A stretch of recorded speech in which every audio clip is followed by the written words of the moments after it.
hit the button, and now we're going to test and see if you're actually recording. Not only to hit the button, but I am recording. Welcome to Roundabout Cast, episode 70. What the fuck? Jesus. Has it been 3 years? We've been 2 years we've been doing this shit? I feel like it's been over 4. Who keeps count anymore? I know the birthdays is in April somewhere, so we're either approaching 4 or 5 next day. Well, I say that as if next April isn't in another half a year almost. Enter our sweepstakes for the Roundabout Cast 5th anniversary hoodie and mug. Yeah. The hoodie is one that I wore 3 years ago, and the mug is one that Bradley doesn't use anymore. I thought the hoodie was going to be a gray one, and we just like draw a giant R on it and give it with to a Sharpie. Yeah. All right, folks. What's popping in your lives? Who wants Brand to? new whip just happened. Who I'll wants go to first start? for the speedrun edition. All right. Played a game called Played Up. This is more advanced Overcooked. I think it's skillfully better than Overcooked, but not as party game wise as good as Overcooked. Like, it's definitely like, we want to have a game night. Let's play Played Up. It's a good little fun 4-player game. Next on the list, Prey. Prey is just better Bioshock. Bradley's fully played it. I've not. Dude, No. I finished my second playthrough of it. It's really fucking fun. Yeah. The thing that got me to play it, I heard about it on the Space Station 13 subreddit, and someone's like, just imagine Bioshock, but you're on Space Station 13, and I bought it that day. And it's fucking fun as shit. Like, interacting with the environment is super fun. I love the recycling and fabrication. And no real spoilers here, but man, this game has some really good twists. Like, the opening sequence of this game is insanely memorable. I do like the opening sequence of this game. I think people Bradley, pretty consistently love it. Yeah, I have a question for you for Yes. your neuromods. Bro. What did you end up like specializing in? So the first time I played the game, I think I mostly just went for like the scientist shit, like hacking and engineering and shit. Yeah. This time I went a little more offensive. I took mostly security stuff, and I took a few Typhon abilities, which the first time I played this game, I never used a single neuromod on Typhon stuff. And you get some cool sequences as you spin neuromods on it. So I didn't get that the first time through, and I was like, oh my god, this is fucking rad. Yeah, I'm also not doing any like alien neuromod stuff. To give you context, Willer, not doing alien neuromods, it's like going through the entirety of Bioshock without picking up any plasmid abilities. Seems not fun. Here's the Yeah, thing. very fun. There's a lot of like automated machinery like turrets that'll help fight the Typhon, which are the aliens. But the thing is, the more of those abilities you learn, the more and more those machines will recognize you as enemies, which is also really cool. Yeah. Should Willer play this game? Willer would have a good time with it. Yeah. It's some really cool sci-fi, I think. Here's what I'm gonna say. Here's how I'm gonna compare it to 13 Sentinels. Oh, It's not nearly as good of a sci-fi story as 13 Sentinels, because that's like the top of the barrel. But I'll say this. One thing I think it has in common with 13 Sentinels, and I especially feel this way after the end, it does something 13 Sentinels does where, like, there are so many twists that happen to make it look like it's a relatively normal sci-fi story. ooh. When in reality, there's so much shit going on in the background that you're like, what the fuck? Bradley, you are speaking my language in dumb ways that I can understand. Yeah. So that On the part's really cool. counterpoint, I'm so far not very impressed with the story. I that's just me. I'm like, whatever, it's fine. I'm running through the space station and everything. I'm not nearly as engaged with the story as I think you were, Bradley. But we'll see what the end. What is it really that much worse than Bioshock, which you love dearly? Worse isn't. I wouldn't say worse. It's just like the main antagonist is not nearly as charismatic as like Andrew Ryan. That's what I think. Overall, I'd probably rank the story about the same as Bioshock, but I think it has better side characters maybe, but like I don't know. There's probably multiple people you would call villains in this. I don't know if there's like a singular, like, that's the motherfucker I'm trying to get to. You might also be the villain. There's a lot of mystery to the game. That's what's so cool, man. Oh my god. I think This another is- thing I really like about the game, Willer, is the way they set it up is that the neuromods are your plasmids, but they can be removed. But if you remove a neuromod from your brain, it resets your memory back to just before you got that neuromod. So you are basically set up to like you're undergoing these experiments for these neurological abilities, and then you wake up and they're all gone. So now you have to figure out what the hell has happened and what's been going on this entire time. And as you are you gain end them up back, talking do yourself? you get your memory as you gain them back, and that's how the narrative No. progresses? Okay. No, like you from the previous life like has left you breadcrumbs that you have to find and piece things together and figure things out. So But- you end up talking to yourself. It's actually really cool. Yeah. What's up? I just think it's good. I think overall it's very, very good. I am almost near to the end of it. Alex has invited me upstairs to his office. Ooh. So I'm not sure if I think that's near the end, but I might be wrong. But we'll see what happens. Might be another Andrew Ryan situation. Here's the last thing I want to praise about it, at least for me, because I don't want free talk to go on as long as we usually do. But man, one thing I've noticed a lot more this time, because I didn't spend as much time on my first playthrough like paying attention to the environment.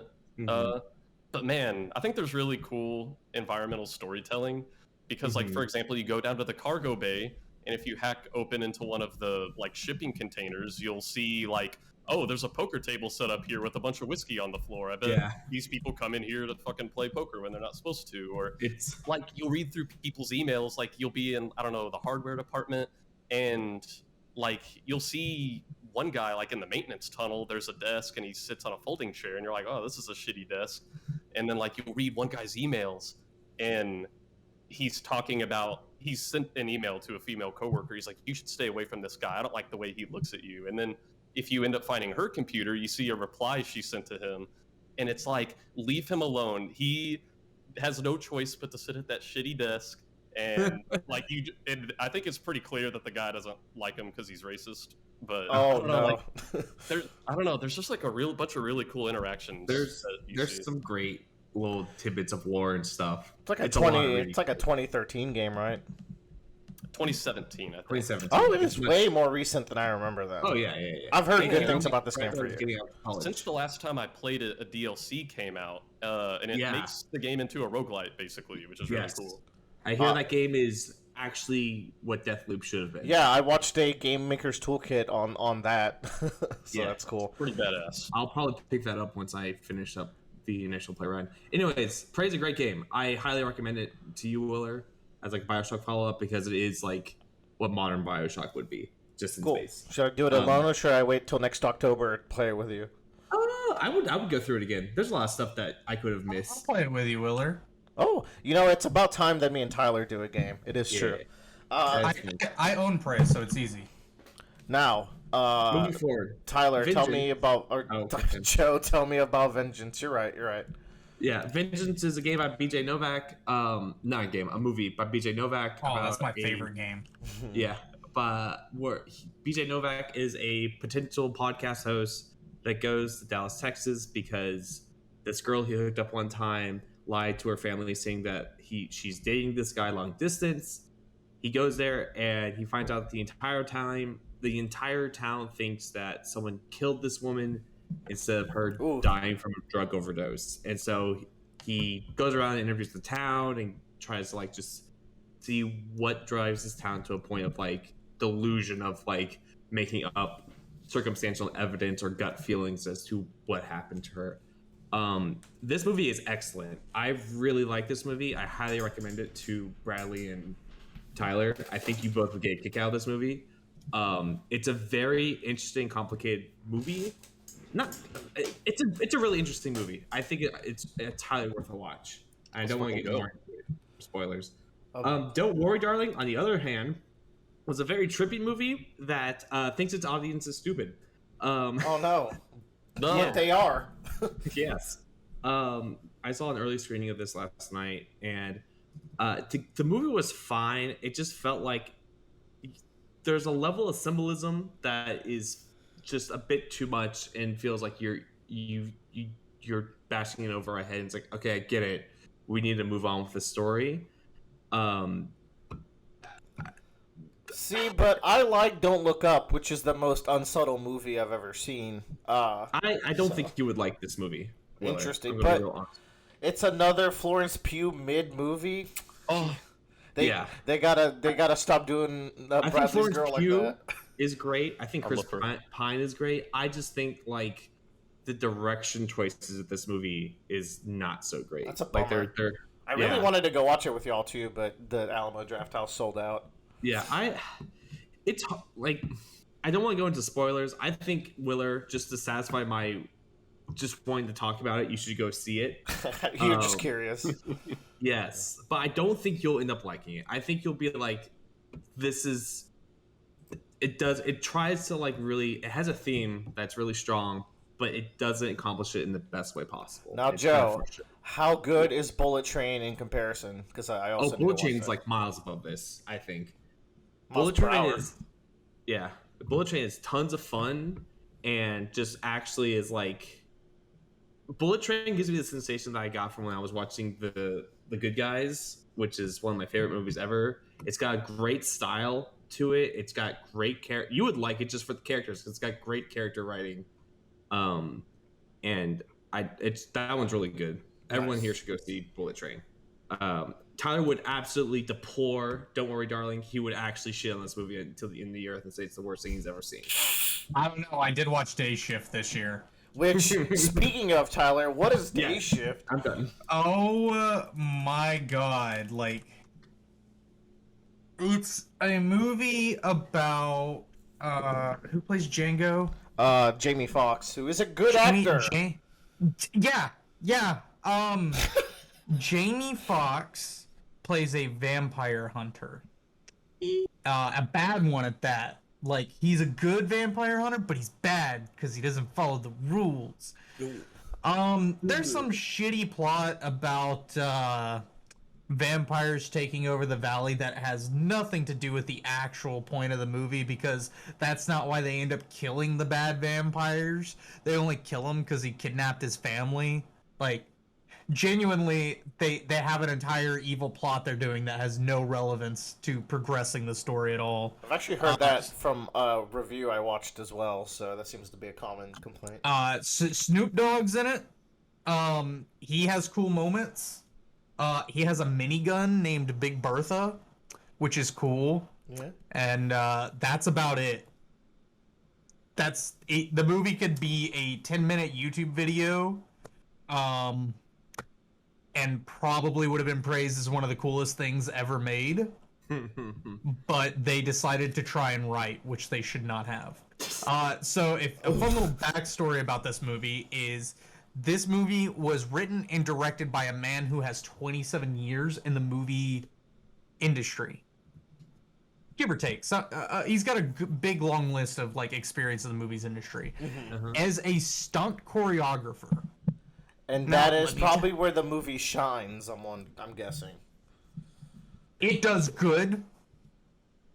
It doesn't shine. It does good. It is acceptable. It is entertaining. Matte finish. I assume this is what people who watch Need for Speed enjoy. Like, Wait, is it Need for Speed a game series? Or the Expendables in terms of writing. Right. But god awful fucking movie. Like, just would go watch the Jamie Foxx comedy TV show instead. There's a Jamie Foxx comedy TV show? Yeah, it's not good either. Go watch this other less shit thing. Tyler just refuses to recommend something good. He just wants you to suffer. Yeah. There's always It's- one. I mean, if you're gonna subject yourself to shit, you might as well, like, you know, watch the lesser of both worlds. I don't know. It was not good. Yeah, wouldn't recommend it to my worst enemy. Now, Tyler, do you have any other quickies? Because I want to hear more in depth about your other stuff. So we're gonna move on. So anime season's currently live right now. I can talk about a little bit, but you know, I'll talk about it whenever they're wrapped up. We've been watching Is It Wrong to Try and Pick Up Girls in a Dungeon Part 4? Your favorite? Which you love. And Overlord 4 as well, which it's great because I'm missing time I got reincarnated as a slime, because last year I watched Slime and Overlord during like the similar year, and they're the same show with a completely different like motivations for the characters. So it's like one is the sunshine and rainbows, and one is the mall ninja edgelord shit. So Mall Ninja Edgelord. My favorite genre. it's fun. They're fun. There's nothing really to write about. I'd say Overlord is definitely the winner of the season 4 of these two shows. Is It Wrong to Try and Pick Up Girls in a Dungeon? Audio quality actually is a really weird nitpick. I was talking with Sir Ket about this. Her and I were discussing how we really like the audio design of Is It Wrong to Try and Pick Up Girls in a Dungeon? Like, every time they have sword clashes or monster attacks, instead of using like clings and clangs, they have like gunshot sounds. Oh. Which is very interesting.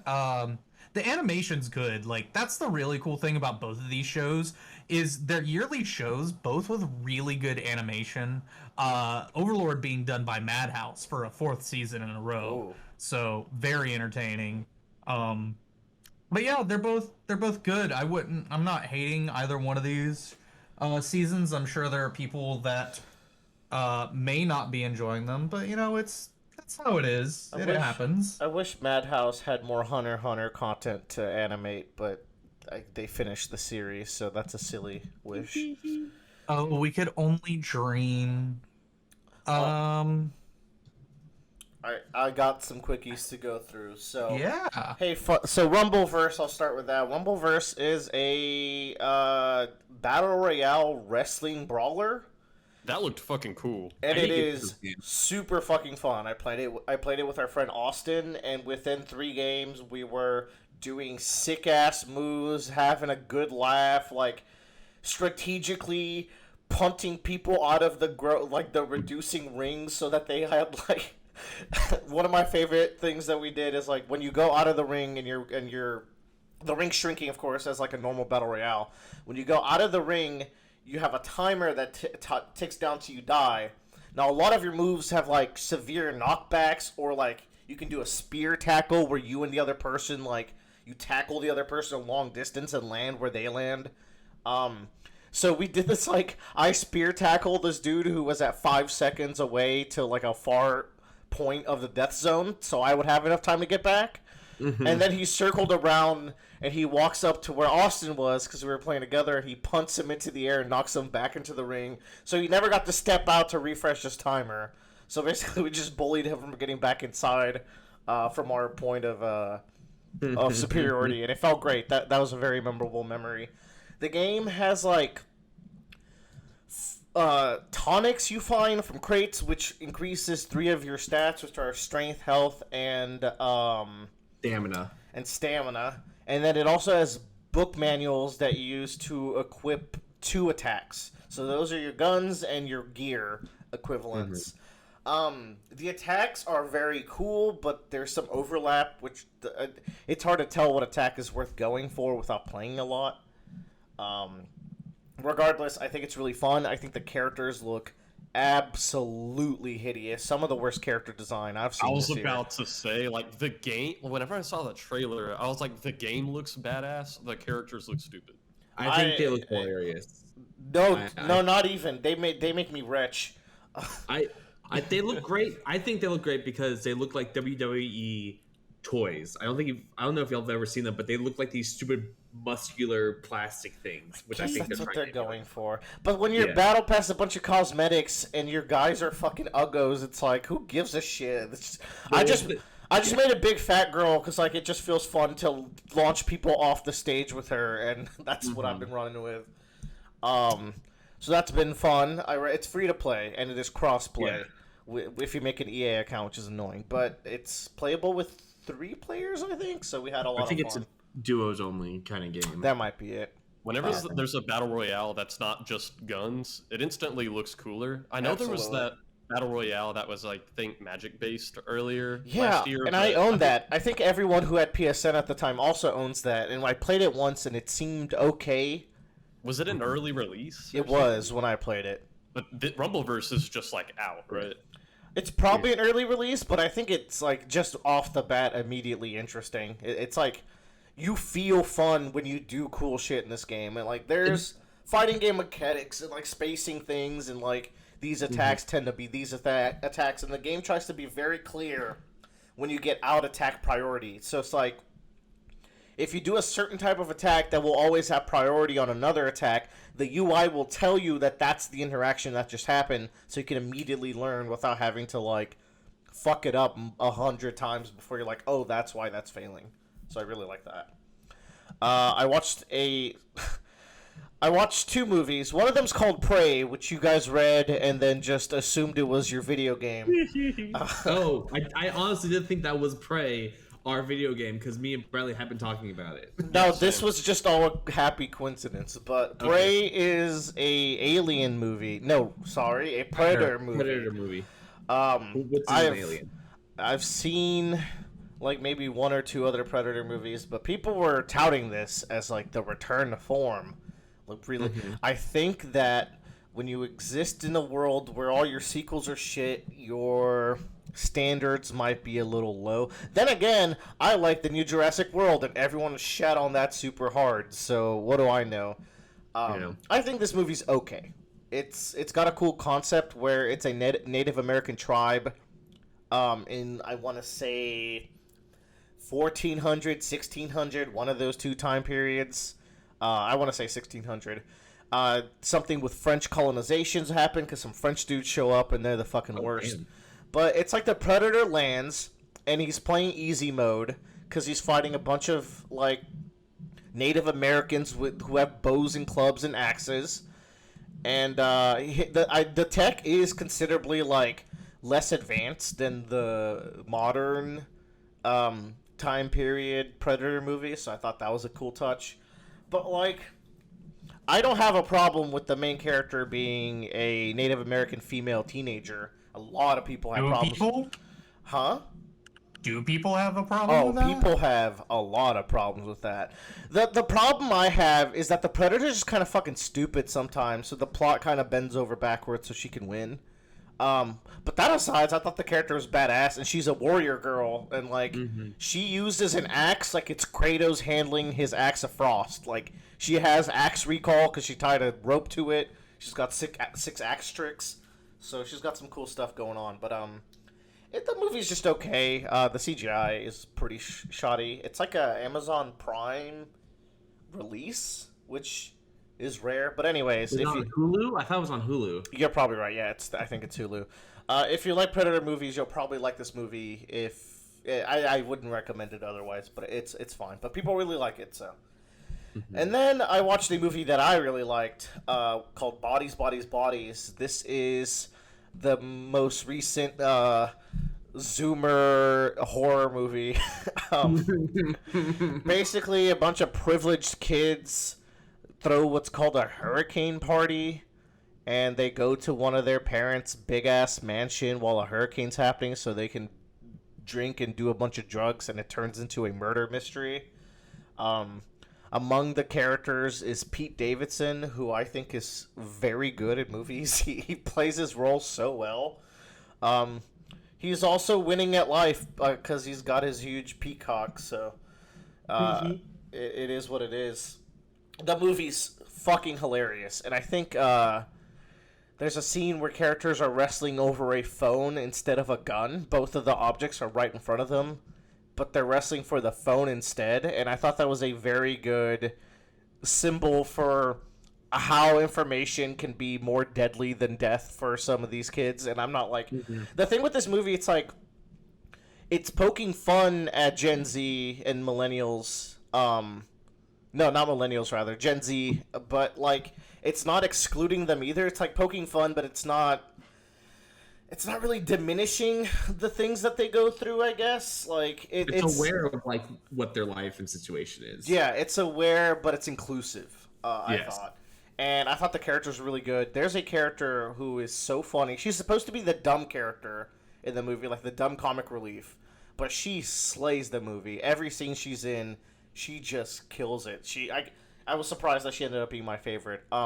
Interestingly, there's also like an older guy, probably like a millennial in his the older 20s, early 30s, who's in the group because he's dating one of the girls, and the way that they treat him and suspect him is also really interesting, which leads to one of the funniest jokes in the movie. I don't want to spoil it because I think all of you would enjoy this movie. It's easy to throw on. It's nice and quick. I went to watch it after we did Better Call Saul Breaking Bad trivia because I was already at the draft house. I was like, "What's playing?" And it was a great time. Yeah, So, it's on my list to go watch for sure. Then, I think all we got left is Splatoon 3, which I've been playing. Splatoon is always just a DLC expansion of the previous game, but that's not necessarily a bad thing. It's the new Pokemon. But it's great. There's so much fucking content in the Splatoon game. I was saying that, like, so many people can come at this game from different angles and just have, like, dozens of hours of fun in that one game mode that they came for, and I think that's awesome.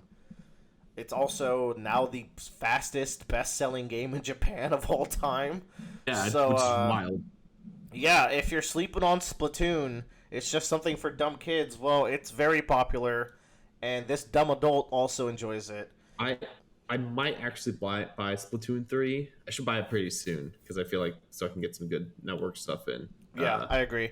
My favorite thing to do with Splatoon, I've talked about it we talked about 2 in the past, is Salmon Run, which is their horde mode, which just continues to be peak horde experience. Like if an 11-year-old booted up the game and played that, they would never get past the first wave. The thing is, they have like this interesting thing where the more matches you've made, you rank up your like professional level as a Salmon Run employee. So it actually starts in a decent level, and then once you hit like already rank 2 and 3, I'm getting those situations where like this is unfeasibly fucked up. Where the thing that makes Salmon Run so cool, it's a timed horde mode, so you don't have like the zombies issue of like, well, we played 3 minutes or we played 40, and there's like it can be any amount of range because it can go for a long ass time. You're playing these short bursts, these shifts where you have to collect enough golden eggs by killing bosses and surviving. So it has this like very nice pacing, and the thing is, these bosses are all really well designed, and when you're fighting them one-on-one, 4 people can handle it easily. But once you get to those higher ranks and they're spawning 3 to 4 bosses, you're getting these interactions where it's like, I can't I don't know how we're going to survive for more than 10 seconds as these bosses are interacting the way they are, and you just have to fucking find a way. It's so fun because of that. The amount of computation you have to do in your brain for like pathfinding and like time management, and this is crazy. Because like, I don't know, you'll be sitting there, and then in the span of 3 seconds, you'll have like 2 allies die, a boss spawns, and then there's a bunch of eggs over there. So and the timer's ticking down to 15, and you haven't met the quota. Because that's the thing, right? It's not just surviving; you have to meet that quota of golden eggs. So, like, Bradley brought it up at best, pathfinding. And what's so cool about Splatoon, also in the versus mode, is that all the mechanics feed into each other so well. You have the ink, which is not only your traversal mechanic, but also your reload mechanic. It allows you to have a very low skill ceiling because you can just ink the ground and be efficient, but also, a very low skill floor, but an incredibly high skill ceiling because the way you maneuver and use the ink also for stealth, so it's also your stealth mechanic, like it's just all feeds well together. And when you put that in Salmon Run, where the bosses are reverting your ink into the bad inks at rates that you cannot keep with, it's like, oh, I can't even move, let alone fight this guy, let alone deal with the smaller enemies that are now swarming me because I'm focused on moving and fighting the boss. Like, it's all so cohesive. Just hands off to them. And I'm keen to play the single player because from what I heard, the Octo expansion of Splatoon 2 had excellent single player, and they're just springboarding off of that information. Here's the thing, the Splatoon levels can be hit or miss. There are some that are genuinely fun, some that are boring, but I will say the bosses were pretty consistently cool to me. Did you play the Octo expansion? Because I heard that was peak. Not the Octo expansion, but now I guess I'm sad I didn't. Tell you what, I'll play 3 and tell you if I'm noticing like a huge spike in quality. Yeah. Now, here's what our listeners really want to know about. How's that little like card game, board game mode? Oh, that's what's so fun. I haven't even started customizing my locker or playing the card game yet. I'm just collecting shit. It's so fun. Yeah. Oh man, game's got great content. I want to devote a little more time to it. Did you know I played Splatoon 2 for 41 hours because it's like a safe carryover? It's like, I didn't know I played that much. Hey, you know good. what? Pretty good. 40 hours is like money's worth. That's what I want. That's exactly what I would want out of a shooter. So it's perfect. The lockers is such a small feature, but I've seen some really fucking funny lockers on the internet. That's cool.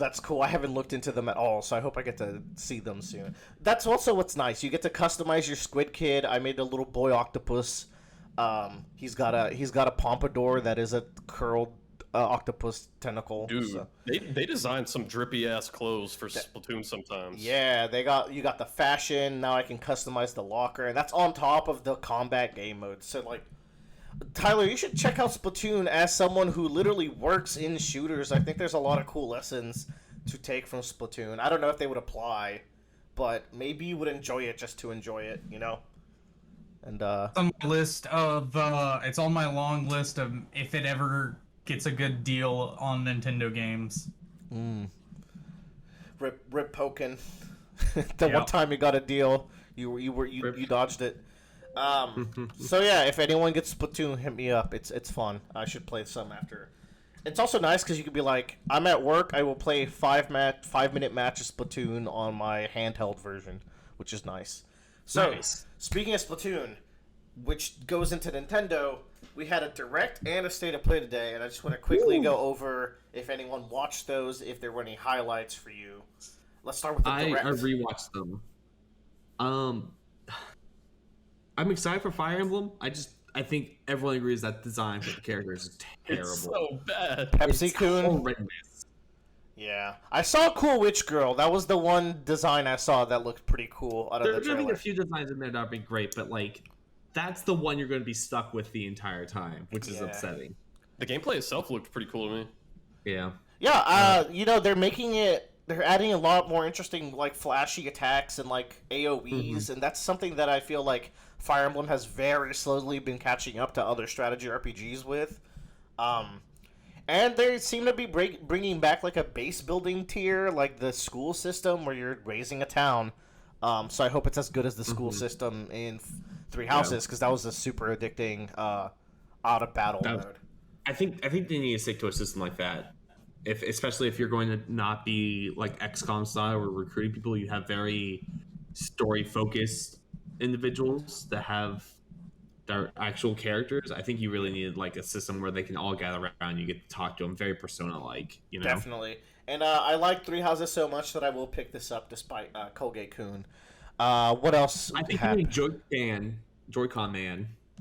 What? Oh, Joy-Con Man? No. He does look like a Joy-Con. That gives him too much credibility because it fits the Nintendo theming.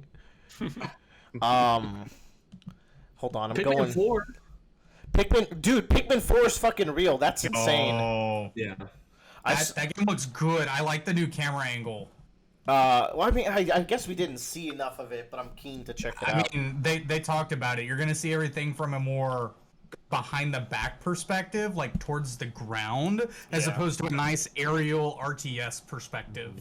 Which is cool. I have Pikmin 3. I've watched a playthrough of it when I was like much younger, and I was like, this is fucking cool, and one day I will play it.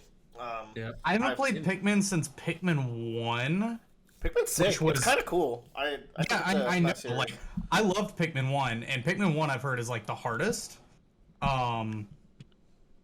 But I'm interested because Pikmin 3 came out originally for the Wii U. Yeah, it's on the Switch, and I've played some of it. Yeah, I know it's on the Switch, but like it was like an original. I'd like to see a nice Pikmin title just for Switch.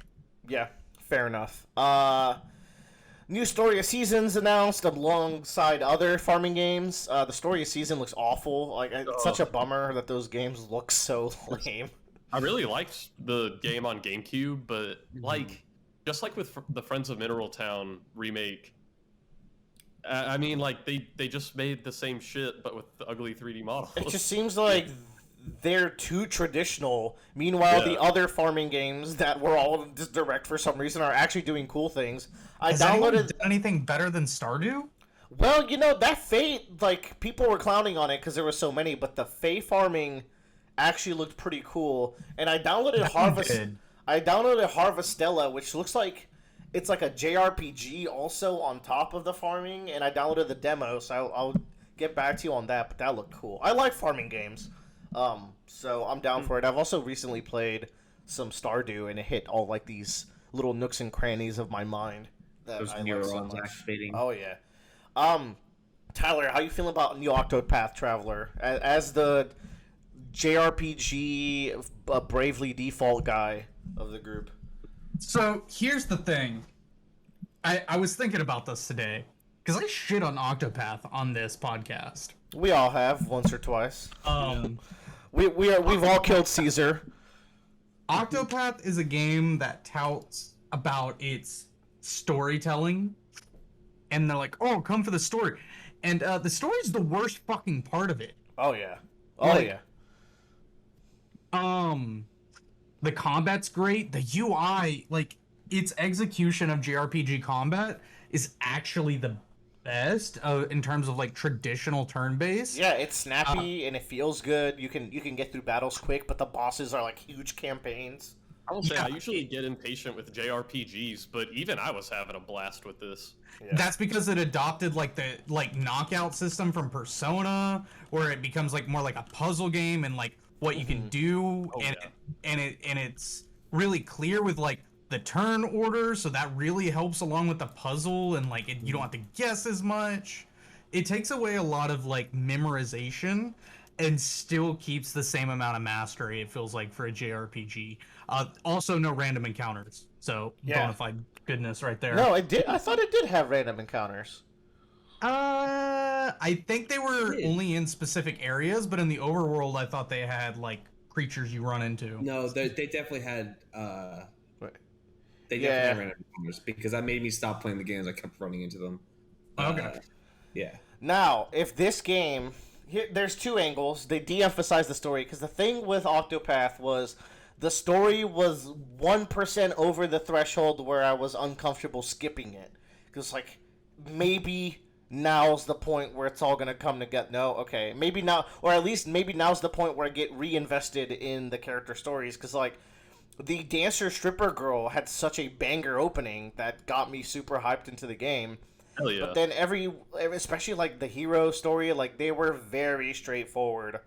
Also, the reason why I didn't pick up the strategy RPG game was I thought the dialogue triangle? was so fucking dull. Yeah, triple triangle strategy. Yeah. Triangle It's- strategy. It's weird. Like the stories they tell are pretty human. They're mature, but that doesn't mean they're fun. Yeah, and then like at the very end, like the very part 4 or 3 of the chapter, you get like a weird supernatural element to it that only ties in with like the very like subplot. So here's one thing I noted from the trailer that has my interest. First of all, they talk about how characters are going to be have intertwined stories with each other, which the fact they're addressing that leagues, just amazing leagues. Like you have this entire party of 8 people traveling together, and the only time they acknowledge each other is in a tavern where they have little side dialogues. Like, can I get a welcome to the party? Yeah, Dude, like An acknowledgement? it made me feel like No Man's Sky, where I'm like, I feel like that's literally the thing the game was marketed with. and it's like at least give me the One Piece party where they dance when they get a new crew member instead of just like, all right, moving on. Yeah, something. Yeah. A bit. So maybe they're trying to make up for their shortcomings. I think that was actually like a huge feedback that they appear to be acknowledging, which I'm down for. Something that I'm probably gonna get this game. That's the sad truth. This is a wait for reviews for me, but like I'm hoping that they fixed everything I disliked on the first, because I had a very good 20 plus hours before I dropped off. It is from the trailer. They have all the same classes, our original 8 classes. Mm-hmm. True, yeah. I didn't The notice that. setting looks a lot better because it's set in the Industrial Revolution. I agree. I noticed that. So that's interesting. And then every single class this is based off speculation from the intro, seems to have their personality flipped from the traditional trait of the class. Ooh, fun. Where like Octopath, I think, played it fairly close, with the exception of maybe the merchant girl. So this is a cool step to take, I think, if you're right. yeah, like for example, the cleric was some pompous show-off guy, like, I'm the best healer. Look at me. I might heal your dick off. Yeah. And then like the warrior trait of like the grizzled veteran is now applied to like the mage and like his backstory. Kill him. The stories do seem like they are still gonna follow that same very mature path a little bit. Like the assassin is still just an edgy person, but they don't have to be a ninja this time around. It just looks like a woman. Like it's like kind of everybody bent on revenge. Except the merchant. That's the main one I'm worried about. The merchant looks like the Australian guy from Bravely Default 2 and kind of sounds like him. So And you hate that motherfucker. that's a concern right there. But it's I just think it's funny how scarred you are by that game that everyone liked, by the way, except for you. yeah. Sad. Like I started to get to a point to where I almost liked it, and I was just like, I can't fucking do this anymore. So close. Yeah, so close, but so far. Here's what I will say. My young cousin, I think this was maybe, when did Octopath come out? Maybe 4-ish years ago, 5-ish? Oh, 17 or 18? It was 18 because No, it was going to be 17. No, you're right, 18. 18 The sounds Switch right. came out halfway through 17, so yeah, 18 sounds right. Yeah, 18. So he had not played like RPGs or anything before. Ah. So in an era where we don't have the Final Fantasy JRPG genre, turn-based at least. Like let me be specific. Yeah, they're very different now. This seemed to be very eye-opening for him. That's Like great. he loved this game. Like he had the choice of getting Octopath or Breath of the Wild, and he chose Octopath. Whoa, your cousin's based as fuck. yeah. My cousin, he was like 11 or 12, and he's like, I love this game. I wanted to play it, and he played the shit out of it. Good.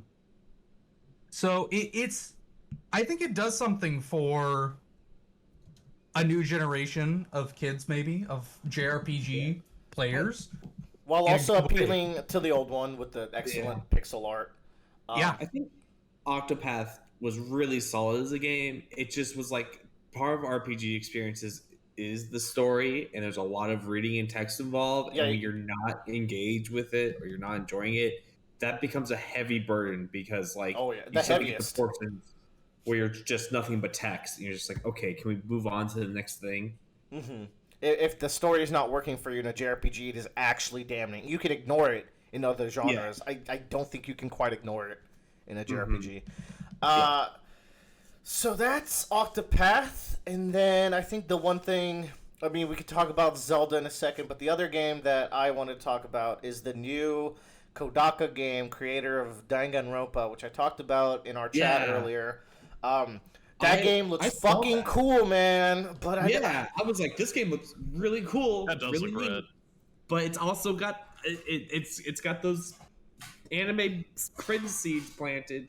You don't understand how cringy this writer is. He Yeah. writes for 12-year-olds because his mind is of a 12-year-old. Like you get And I'm Big just- Booba Ghost as a companion. Yeah, and I hope she's not annoying or pervy or something weird because the main character looks like he's 15. Yeah. Oh man, there's such Wait, cringy, he plays a weird 15-year-old, and you get a super pervy ghost girl as your guide? Probably. Probably. Oh man, what a prepubescent kid's delight. He is a prepubescent kid. Oh, dude, there is so much pedophilia shit in the game where there's preschoolers in it. Oh, Jesus. Man, I did not. I They're would- exposed like they're using it as like a look how all these kids got fucked up, but it's just uncomfortable. These oh my god. But like, Ultra Despair very- Girls is such a bad game. Is it like Made in Abyss uncomfortable? I haven't watched it, Made in Abyss, and I want to, since I know Oh the yeah, I forgot there's a second season out. Yeah.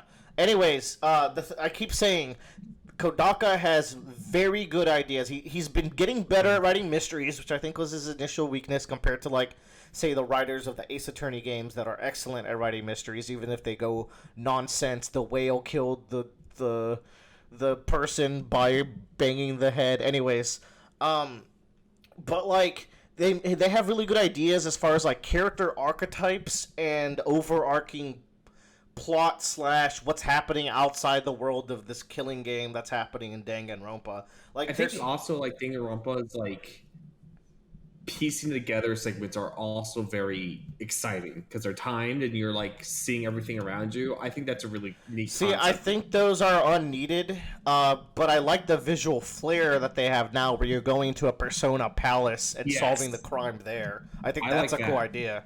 I think Yeah. that commits to the bit better, you know? I agree.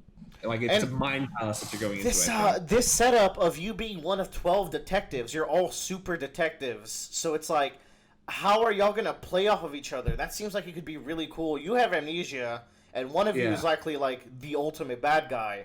So it's like, how are these detectives going to play the cat and mouse game? That sounds really cool. Just I think please just avoid the cringe. I'm begging, just this one time. I just need like 30% less cringe, and it might be acceptable. Dude, if I But- told you some of the craziest shit in Danganronpa, you'd be like, I can't believe you actually got through all those games and watched them all. I barely got through the first Game Grumps episode where they were playing it because the plot was like they're gathering all the most powerful high schoolers or Yes. something. Yeah, and that is every game has a new set of ultimate high schoolers. So Wait, that's do they have the strongest primate high schooler? they do they do Dude. twice at least. I mean, that's pretty cool. The ultimate swimmer girl. Yeah, they have the ultimate gamer who's everyone's waifu. They have the ultimate. But here's the thing, right? Then they have this character called the ultimate like world leader. Like he's a leader of like a. Wait! I don't think you can say that. No, I can't. He's like the ultimate dictator, but he's a kid. But what he actually is the ultimate liar. So that is a lie on top of it. And the way they play this character, who is deliberately like the psychology of a habitual liar, to a game where you're trying to find a killer among your classmates every couple of days, and he's like your ongoing antagonist because he's just a little shit to deal with in these class trials, and like he just ends up being such a fascinating character by the end. And this is in the third game. It's like, wow, you actually made like something really cool, and the character wasn't even cringy. Like he was just genuinely a very good character. So like there's these diamonds in the rough that make me believe in this guy's writing. So Yeah, I had a friend who was really into Danganronpa stuff, and like he would describe them to me. Like, I wouldn't trust that. yeah, Personally. I take that person's recommendations with a heavy grain of salt and pepper. Yeah. But there is some pepper in there. You know, there's some good. Yeah, I know there's some good. It's just also like to get really invested in like the concept of that just seems very strange. But Danganronpa's a huge. They're franchise. also dating sims, which is why they're so fucking popular. But whatever. Jesus. Anywho. But I do like this game. I like the concept. I like the style of it. I like when I saw the Mind Palace stuff. I'm like, that's sick. That's Yeah. because I feel like a big part of like detective games, like in Phoenix Wright or anything else, like you need to gamify the conceptualization of putting the pieces together. Yeah. Right. And Which has been an evolving art form if you've been following these games Yes. over the years, which I think is Man, cool. there's nothing hyper than in Phoenix Wright when you go into your brain and it's that all white segment with the paths that you're connecting to. And then the dance of deductions of the Great Ace Attorney like gets so Yeah. fun. Yeah. Anywho, that's the direct. Who watched the state of play? I did. Joe did. Not me. I did. Yeah, State of Play The state of play I thought was very good. I thought the Nintendo Direct. Okay, Tekken 8 got announced officially, which was great. I think that was the most important thing, right? I disagree. I mean, Tekken 8's cool, but we didn't actually get to see any mechanics. It was just a very good cinematic. I think Kazuya is such a good, edgy villain. Like, he's edged around so bad that I think he's cool, and now he's in Smash Brothers, so... Good old circle loop. What else got... The more Hogwarts stuff, but I have zero interest in the Hogwarts game. I thought the Hogwarts game looked sick, and I'm a Harry Potter known hater. So. I have no interest in it whatsoever. Is that Bradley Willard, Fierce? what do you think about the combat? Of the Harry Potter game? I guess I had just woken up from my nap, so I didn't think about it too much. What do you think? Just the trailer has, like, more and better combat than all the movies and books combined.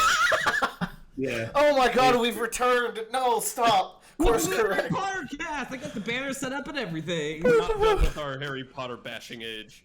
Was there a Wolverine announcement that I missed in the... No, I posted it for Cirquette so she could see the original trailer. So, you were like, Willard, how about that Yakuza Ishin game? This is a remake of a game that never released in the West. I have never given a shit about these games because this just feels like olden fan fiction using characters, like some of the best characters ever written in video games, which are characters like Kiryu and Ryuji and Majima, and like just putting them in an alternate universe where they're samurais. It's like, I'm not gonna get invested in that. I know who these people are in the original game. Like, I don't know if you can relate to that, but it just feels unnecessary. And like, the combat looks fun and goofy, but I don't think Yakuza combat's particularly good. So it's like, it'll be cute to do samurai sub-stories, and do like samurai mini games and shit like that. But I will not be picking this up. I will instead spend time playing Yakuza 4, 5, and 6 so I can finally be completely caught up with the series. Stellar Blade was another one, which was previously Project E. Stellar Blade is such a Willard game. You don't understand. It is a Willard game. That game looks so fucking good. I don't like the look of this game. Yeah, shut up, though. Yeah. I think it looks great. The main character's design's busy, but, like, the actual action sequence, the choreography, the directing, when she pulls out the railgun in the trailer, that shit's so hype. Oh my god. Anyways. Sin Duality looks weird. I was expecting to see some Pragmata stuff, the Capcom game that they've never talked about. Yeah. I think Pacific Drive it's just a VR game. But I haven't seen that one yet. Rise of Ronin is like the Ghost of Tsushima sequel that isn't a sequel to Ghost of Tsushima. I'm very confused. But I'll check it out because I like Ghost of Tsushima. The combat looks more visceral than Ghost of Tsushima, like more flashy, so I'm down for that. There was a game. There's a game after that. Sony to like make another samurai game, but that's not by the same samurai company or the same company that did that game. It's like, also it's also Ninja Theory, which I thought was an Xbox studio. So why is Xbox buying these studios and they're making PlayStation exclusives? I'm so confused. Am I wrong? Is Ninja Theory not the Xbox one? Team Ninja is what you're thinking of. Maybe. I'm forgetting the game that got me most hype. It came after Pacific Drive. What was it? I think. I mean, it was probably God of War, which looked insane. God of War was such an experience, and I'm so invested in the story and the world and these characters, and seeing them again got me super hype. I already liked where the themes are going. Like, once again, this deconstruction arc of Kratos' character is like the biggest shit into gold conversion that the video game industry has ever seen. It's literally turning as I described it, a McDonald's hamburger into a really nice and really good steak. Like, I don't know how this happened. Fantastic. Well, they were like, wow, we made some of the edgiest, cringiest shit. What if we reflect on that and make an amazing story out of it? And they're doing it. And it's even better because, like, the audience that would have played that when it was coming out has matured greatly. Like, over age. Yeah. So, like, it really resonated with me because I had played all those games. And so it was surreal, and I felt like more connected to Kratos than ever. It's just a greatly made game. Final Fantasy Crisis Core Reunion. They also showed more gameplay for that. Also, it's gonna be on the Switch, and it's not a cloud version. That's pretty cool. Yeah. Um, Uh, the thing is, the story seems the same, and the problem with the Final Fantasy VII compilation is that Final Fantasy VII itself is an incredibly well-written game, very down-to-earth dialogue, very organic feeling characters. Even Sephiroth been memed in my mind as an edgelord, and then 2018 comes and I play the game like, wait, this is actually a compelling character. And then everything else around Final Fantasy VII has cringy ass, Japanese ass, like Kingdom Hearts writing, which is like Nomura. even the Nomura's not writing these. But maybe his influence is too powerful. But like even Final Fantasy VII Remake, which I think is an excellent game, you hit chapter 18, and very suddenly the game goes from incredibly good writing to one final chapter of straight up Kingdom Hearts. It's like, wow, this shift is so drastic. Of when I think I had the same experience. I played through Final Fantasy VII for the first time, I think when I was 18, and it was not what I expected. I liked it a lot better than I thought I would. Because I was more exposed to compilation stuff in Kingdom Hearts and like the stuff that branched out from it. Exactly. And then I played Final Fantasy VII and 8, and it's like, these are way more grounded than the spin-offs and influenced games made around them. And I like It's that's like- just so interesting. Cloud isn't just an emo boy. Yeah, like that was a mind blow. That like, My first got not influenced, but like exposure to Final Fantasy VII was Advent Children. yeah, which is just peak nonsense. Yes. So I was just like, oh, all right. Well, I guess this is just what Final Fantasy is. I won't care. Exactly. Yeah. Yeah. There's no quality control in that spin-off team. But that being said, I really liked playing Crisis Core when it originally came out, so I'll probably pick up the game to play it again. I'm sure, like, everyone loves Zack, so I'm sure despite, like, the weird dialogue, he must still be a likable, well-written character, and seeing Aerith and him date must be cute. But then you have the stuff with, like, I've watched a summary of the story. You have stuff like Angeal and, like, those other fuckos, like Proto-Sephiroth, Genesis. I don't give a shit. Yeah. Anywho. Like, weird Sephiroth's clones that were before Sephiroth and are bad, apparently. I'm excited. Yeah. There's a lot of games coming out. Here's the thing. The year was starting. I was like, we're finally going to have a game of the year where there's barely any games. It's going to be nice. And then, as the year progressed, I realized how stupid I am. We'll be fine this year. All those come out next year. No. Have you looked at the GOTY channel lately? That is a hefty chunk of games that we have there, because I've been updating my list. Are any of us going to be able to finish God of War before Game of the Year? Oh, absolutely. Oh, yeah. I I'm Oh, snorting. Yeah, forget Joe's in here. Yeah. I'm finishing it. I'm going to talk to me over this weekend. I will be playing this game. Do not speak to me. I just need 2 good weekend days. I don't do the side quests in the God of War games. Like, Should I play the first one? It's free. You all own it. I hate you all. Yeah, no, like I'm full. I'm definitely playing this bitch. I think I actually just uninstalled it because I started playing it and I got through the tutorial and I go, okay, I'm not hooked. I'm kind of bored. Did you fight Baldur? Yeah. Okay, you're just lame. That's cool. Do not play this Yeah. game. All right. I have a weird thing to bring. We're talking about Genshin, but it is not a Bradley or Tyler led talk. I want to talk about Genshin today. Let's go. I've been playing a lot of Genshin, and playing Genshin is you're stuck playing a lot of it. There is no like if you want to make progress in that game, you need to fucking grind. Oh my. If the game had an accurate counter for how long Tyler and Bradley have played it, those numbers would be astronomical. Dude, that's the thing. Not even. Just in 2020, the year it came out, and mind you, it came out in October, I played hundreds, plural, of hours. Jesus. But here's the thing. There's just that much content. Yeah. There's a fucking lot. I don't think I've docked that much time on Genshin. Oh, dude, I play this bitch every motherfucking day. Just playing the story, Tyler, you have to be over 100 hours. The Oh. story is ridiculously long. 100, sure. That's easy. I got to 100 hours on Risk. Actually, I'm like 300 hours on Risk of Rain too. Play the shit Like, out of that. yeah, like 100 hours is nothing. That's almost like a game completed for me. You don't complete games, first of all, so stop lying. Second, yeah, exactly. Second, But 100 hours is easy. I was doing the Earth quest line, and oh my god, there's so much fucking dialogue in this game. And here's the thing, after I sped through the quest line and I had Tyler give me the spark notes of the stuff I missed, I was like, yeah, that's cool. I just think you could shave off quite a bit of it, and also make more of it optional. I don't know. I think the dialogue is not very efficient in the game.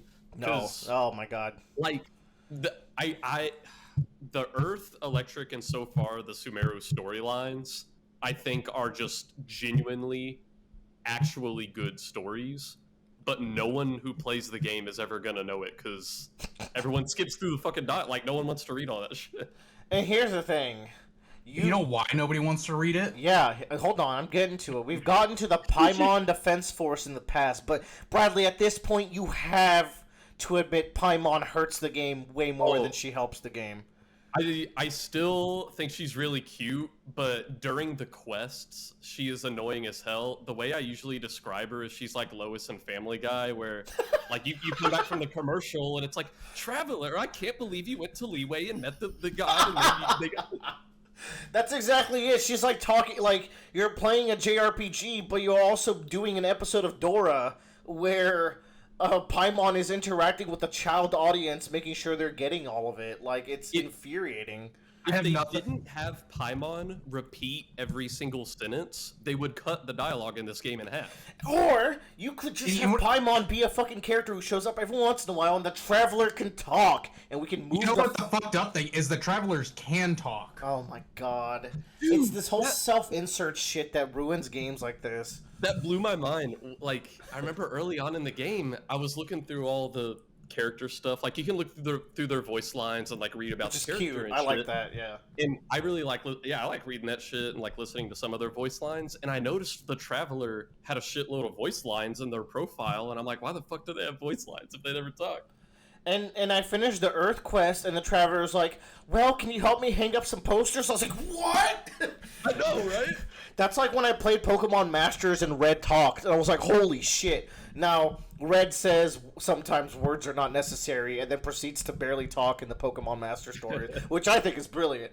But it's cool. Just crazy when a character like that could talk, which I will talk about later as well. But I think it's fucked up that they have both the voice actor and actress on retainer. They pay them. I bet it's a cushy gig. Let me tell you something about Genshin voice actors. They had a Genshin voice actor get like really fucking harassed to the point like they were getting like death threats and shit because one of the new characters is named Tenari, which is like apparently the culture the new region's based around. That's how you would probably pronounce that name. But in the English version specifically, they said Tainari, and people were like, fuck you, that's so insensitive. Like, they were getting death threats and stuff, and then like they eventually came out and they're like, guys, it's not my fault. Like, I wanted to pronounce it Tenari, but the localization team told me I had to pronounce it that way. I don't deserve this. Is this Tenari's voice actress / actor getting harassed, or people who talk, or people who talk to them? It's the actor getting harassed. The actor for the character who's named wrong, like so. No, but it's the voice actress who does Collie's voice. Oh, is that? I see. Okay. Well, that's fucked up, and these people would not survive playing Persona 5. Oh my god. That's all I know, because they say every name incorrectly. But that aside, the fact that like I have to grind these plots, and also they block you from going to regions. That's why like you don't have a choice. You have to do a lot of them. And literally walked you into Sumeru. Yeah, but that was not the case for the islands, Tyler, so shut the fuck up. You know what I'm talking about. Now, I mean, that's plot related. Like, here's what would make Genshin so awesome, right? Because they already have this world level feature that scales the whole world up at once. What they could just do, and like, the whole point of the game is you're questing around to the different regions to figure out what the hell happened to your sibling. So what they could do is when they, like, why don't they just let you choose the order you do them, And then Oh, whenever you God. beat one, the world level goes up. So the next region you go to, it's going to be a lot harder. Bradley, that's brilliant. I guess they're taking the Pokemon route where we have the easy answer, but it's too late. We're on this Yeah. road. I will say Sumeru is a lot easier than Inazuma. I get killed a lot less by the enemies. Or maybe you grinded more during the Inazuma and Earthland leeway sections to where you're ahead of the curve. Es posible. It's possible. But okay, story aside, which by the way, the quest where that eye patch guy shows up and you learn about the ancient One Piece kingdom that like all the Hiralux are from. Hiralux, the doctor for One Piece. That was cool. I like that lore. Yeah. So there's cool stuff in there. It's just that was also a very long quest. That is the B plot for the entire game. But like that aside, when I'm actually walking around and I'm collecting Animos and Geos or whatever the hell, and I'm fighting dudes and I'm doing some daily quests here or there, there are too many daily quests to keep up with. But that aside, like it's so fun. I have said it 1,000 times. Tyler walked my ass to Sumeru, and I just panned around the horizon, and it was so gorgeous, and I was so hyped. Gorgeous, gorgeous. Oh man, so it's like I'm always at odds with this game, but I always come back for a little bit, get pissed off, come back for a little bit. It's a bad boyfriend to me. Tyler, you've been playing as well. If you want to say anything about Genshin. They have Sumeru's fun. It seemed like they took it like a little, kind of a step back, and they're like, you know what, we can probably simplify down the complexity of the world puzzles. The world puzzles aren't as difficult in Sumeru, but they are still pretty interesting. Yeah. There's a lot of events going on right now, like way too much to actually keep up with. I think they have like 3 active events right now. Jesus. Yeah. There's a lot to do on top of the main quest. I'm like a person who likes to walk in, try and get the main quest, and then explore, which it kind of bites you in the butt because it's like,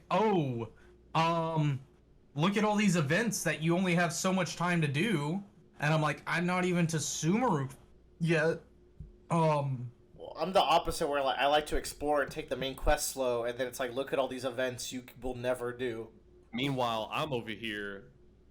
I've had Sumeru unlocked from the day it came out, but the only places I've been to are the domain for Kali, the boss that gives her level up material, and the couple of trees that have her ascension material. So like, I haven't done a ton of the quest. Like my priority is get my motherfuckers to 90, and then I'd explore and do. We have very much diverged as people when it comes to this game. I became the explorer, Tyler became the inventor, and Bradley became like the meta boy. Yeah, I want to get all my people maxed up. Here's one thing that everybody, I think, who has played Genshin so far can agree on is fuck the chasm, right? That shit was annoying. I've done like 2 chasms. I haven't had time to say fuck it. There is this place called the Chasm. Wait, no, I haven't done any chasm. Exactly. I wouldn't mind going back to Dragonspine. I never want to go back to the Chasm. Yeah, Dragonspine was better. Yeah. And you know, here's something I'll say about Sumeru, and this is something I think I told y'all in the chat or something at some point. Like, I liked the Inazuma world puzzles at first, but eventually they got kind of too much.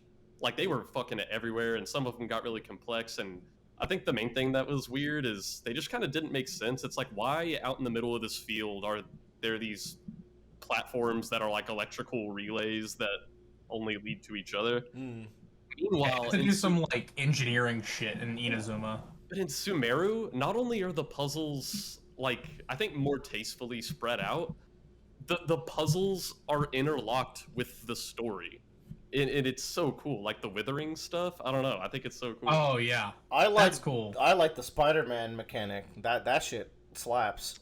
Oh yeah. But I also like climbing. Well, you can climb in every other region, so it's fine.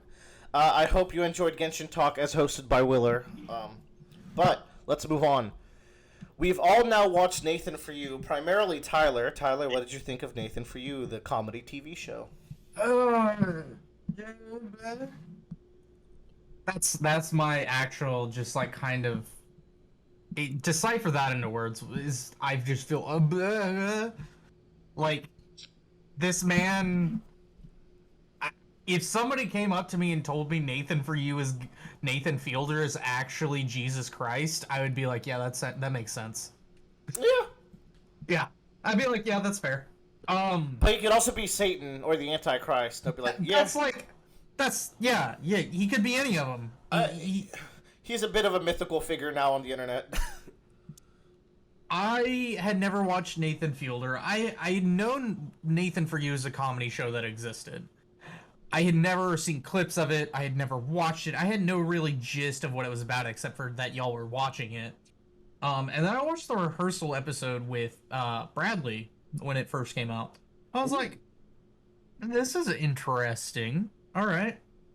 So then I got Austin on board, a housemate, and holy fuck, Nathan Fielder is an experience. Like, I feel like he could run a show in Vegas where he just does his stints and shit, and it's like just a live human experience. Like, you go to Vegas for a week and you just watch Nathan Fielder do some shit. You're not wrong. I agree. All of the show is cringy, efficient business that makes almost sense. Almost.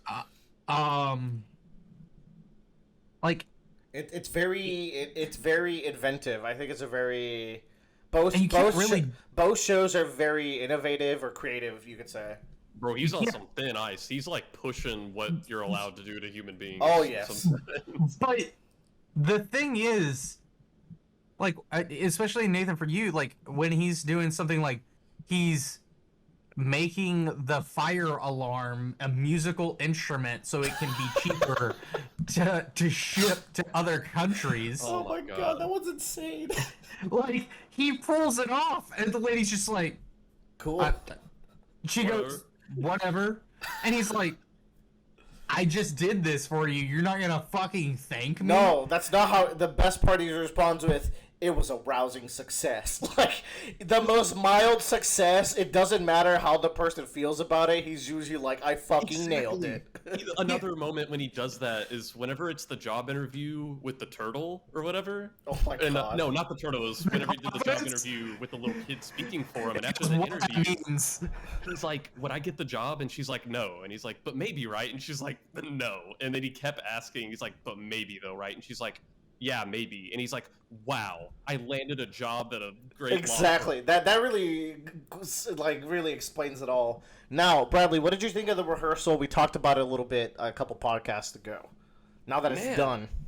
You know, because, like, whenever it started out, like, episode 1 and 2, I was thinking it was going to be more episodic, like Nathan For You was. And that's not what we ended up getting, but I think what we ended up getting was really, really cool.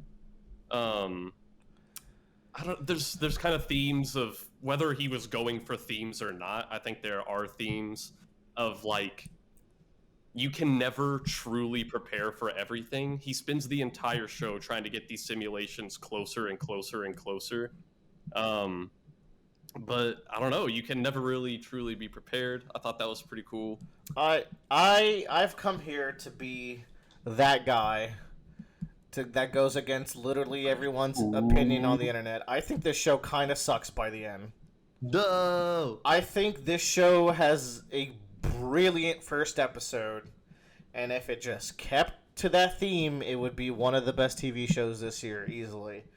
The thing is, the first episode's so good, and then it becomes this self-masturbatory, like, the experiment's about me now, and I'm going through, like, I went through a divorce, I'm exploring these, like, things in childhood, and, like, the themes don't land, and at the end of the day, he's manipulating and abusing children, and it's like, what was it all for? You didn't make a funny show, you didn't make something very interesting because it was so all over the place that no one can agree on what the core message of that show is, so I think it had very bad messaging. And you had something brilliant on your hands that fell apart after episode 1, because, like, seeing Core finally confess after he's trying to get the pizzas and he's freaking out and your heart's jumping out of your chest. And he finally confesses, and it ends up improving his relationship with his friend. And it's like, oh, we just witnessed like a very beautiful human moment, and we could have gotten 6 episodes of that. And when I think of that, I feel so betrayed. We got just 5 episodes of Angela dancing. She barely seems like a human being. We got anti-Semitism and whoever the fuck Robin was, and just manipulating children and getting them codependent on Nathan Fielder. For what? Like, it felt so pointless at the end. And I was really upset because I watched season 4 of Nathan For You in completion because I didn't know it existed until Joe told me it did. I watched it in completion like between episodes 5 or 6, and it just really highlighted how much I prefer Nathan in an episodic format. Now, I will say though, Nathan Fielder season 4 like might be the peak of television or human existence. He does do some of the wildest shit in that one. That hour and a half, like, we started watching the final episode. Oh, that one's so good. And we were like, I think it was like 12:30 on like a Tuesday. And I look over and I'm like, yo, are we going to bed? He's like, no, we're going to finish this one. I was like, no, dude, this thing is like an hour and a half long. He was like, no, it's not. I was like, I clicked pause. I was like, it said like 50 or like an hour left. I was like, what the fuck? That was a fucking trip. I didn't know it was going to be that long before starting it either. So whenever I started it up, I was like, what the hell is this finale about to be? And you pause and you're halfway through and you're like, oh my god, I've watched like over a full episode at this point. The biggest mind fucking thing ever was the escort. Yeah. So Nathan Fielder is helping this man who is a side character the entire series try to reunite with a long lost love. That's the plot. And it was so awkward. Like I felt so uncomfortable with that plot already. It turns out this man's a piece of shit. So it's like whatever beyond that point. But in a side plot, they're in this town and he starts seeing this escort. And it's like typical, like an awkward white guy getting like taken advantage of by an escort, you know, like it seems like he's doing it for the company because he's like out here and he makes this entire plot about how he always has his cats, you know, and it seems like he's just lonely, you know. And then it morphs into something weirder. And then, yeah, it kind of like presses a little bit more. They like stay the night together one night. And, but all this is in front of the cameras. They're recording it all, you know? It's filmed. So, things move on past the escort. And it's like 40 minutes later. Yes. Into the end of the show episode, he goes back to meet up with this escort. And you're like, what is this? What is this? And it seems like, was there something more than just their escort meetups? Like, you thought he had feelings for her during the first set of meetups. And then they meet up again and she's like, well, like, we could turn off the cameras and stuff, you know? Like, we don't have to have them on. Like, she is genuinely happy to see him. That's one read, maybe. I don't think so. I mean, she wanted the cameras off so they could have, like, a real moment together. Because, like, I felt like she was happy to see him again. And that was kind of the point right there, and how manipulative he is. He's like, no, we'll leave him on. It's like, interesting, right? Because there's also, like, she also says, like, well, it's all for the cameras, right? Like, there's also a self-awareness of, like, you could look at an angle where she played him, but he played her, and that's just kind of how he is with everyone. He's giving them, like, this sincerity that's not real, and it's all for the cameras at the end of the day. And then he's like, how about a drone shot? It just ends with that drone shot.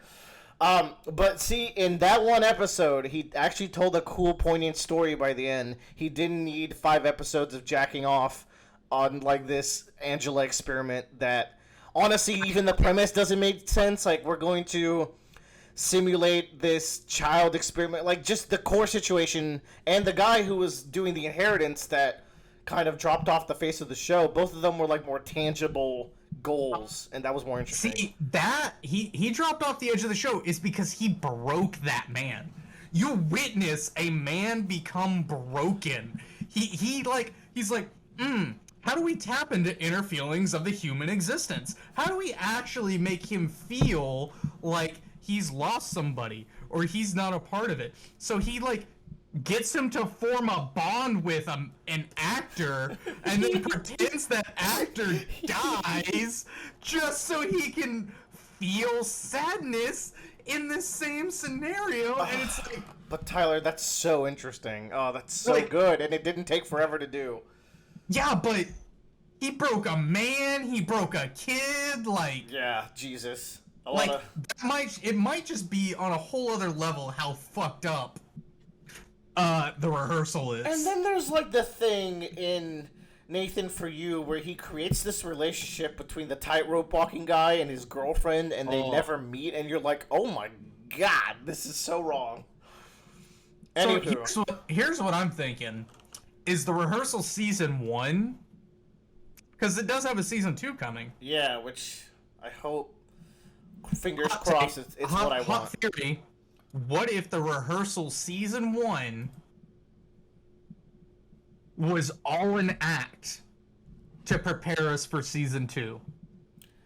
Yeah, but there's like no like, maybe. No, everything was fake. Everything was fake. The woman was an actress. All the kids pretending to be her were actors. The man who got broken with the inheritance, like everything was fake. Sure, that would... Yeah, I'm down for that. Let's do it. Let's hope. Whatever, man. Like, I'm down for that trip, I guess. Wow, that would be so many layers. We'll see when we get there. I'm just hoping for an episodic rehearsal experience. Like, Hey, I season promise. 2. Here's hoping. All right, Joe and I played Monster Hunter Sunbreak until Joe fell off. But I'll get back on like I always do. We always come back. Wow, Sunbreak is just so much better than Rise that it's funny. It's so fun. I had so much fun playing this, and I've gotten to the point now where I'm sufficiently like powerful. I can basically fight anything. I can optimize my build some more, but to make room for other games, I'm just waiting for new title updates to come back and play some more. But I put in like another 100+ hours since Sunbreak's release in July. It came out, or June or something. So I played a shit ton of this. Yeah. Joe, what's the review? Joe's coming up on the final boss of the story. The second to last one, because I had the Lunagara on. But then you have to... It's the final boss right after that. Yeah, that's what I thought. I really like Sunbreak.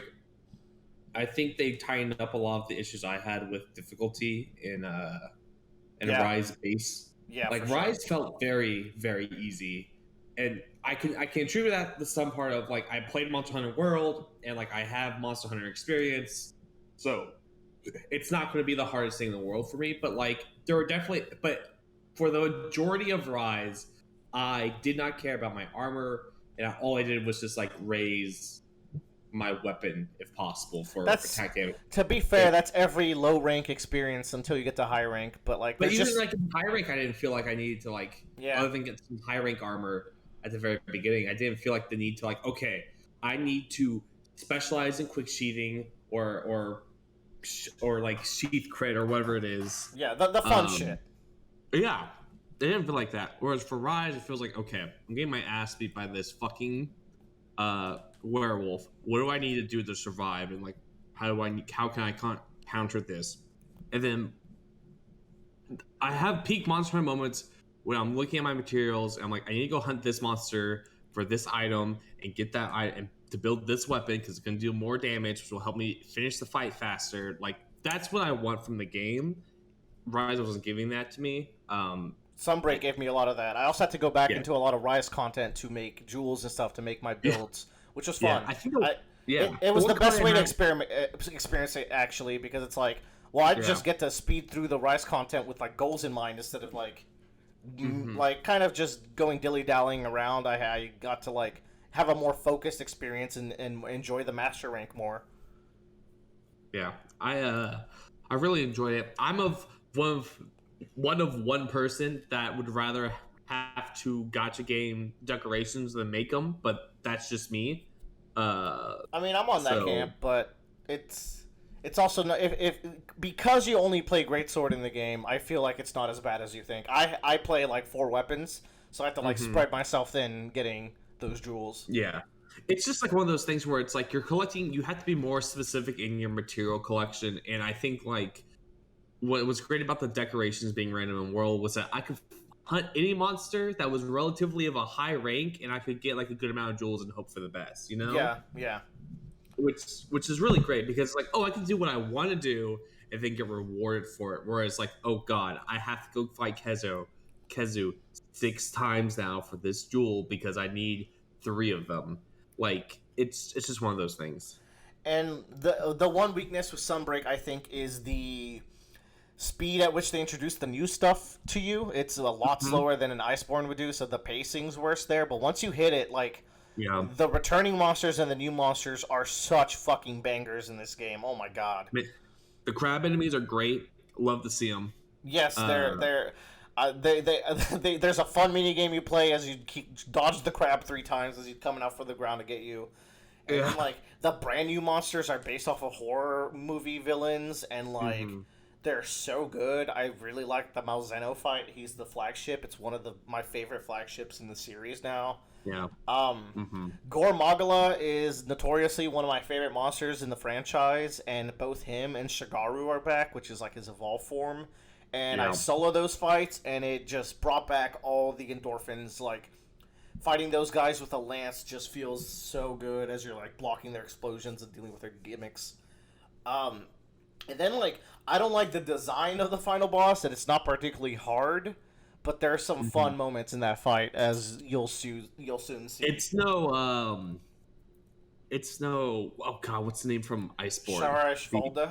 Shara Ishvalda. That boss sticks out my brain, like, forever. Like, I don't know what could possibly top that boss fight. Yeah, Shara, Elatreon, and Fatalis for me are all better than this. But he's better than Xeno'jiva, so he's got that going for him.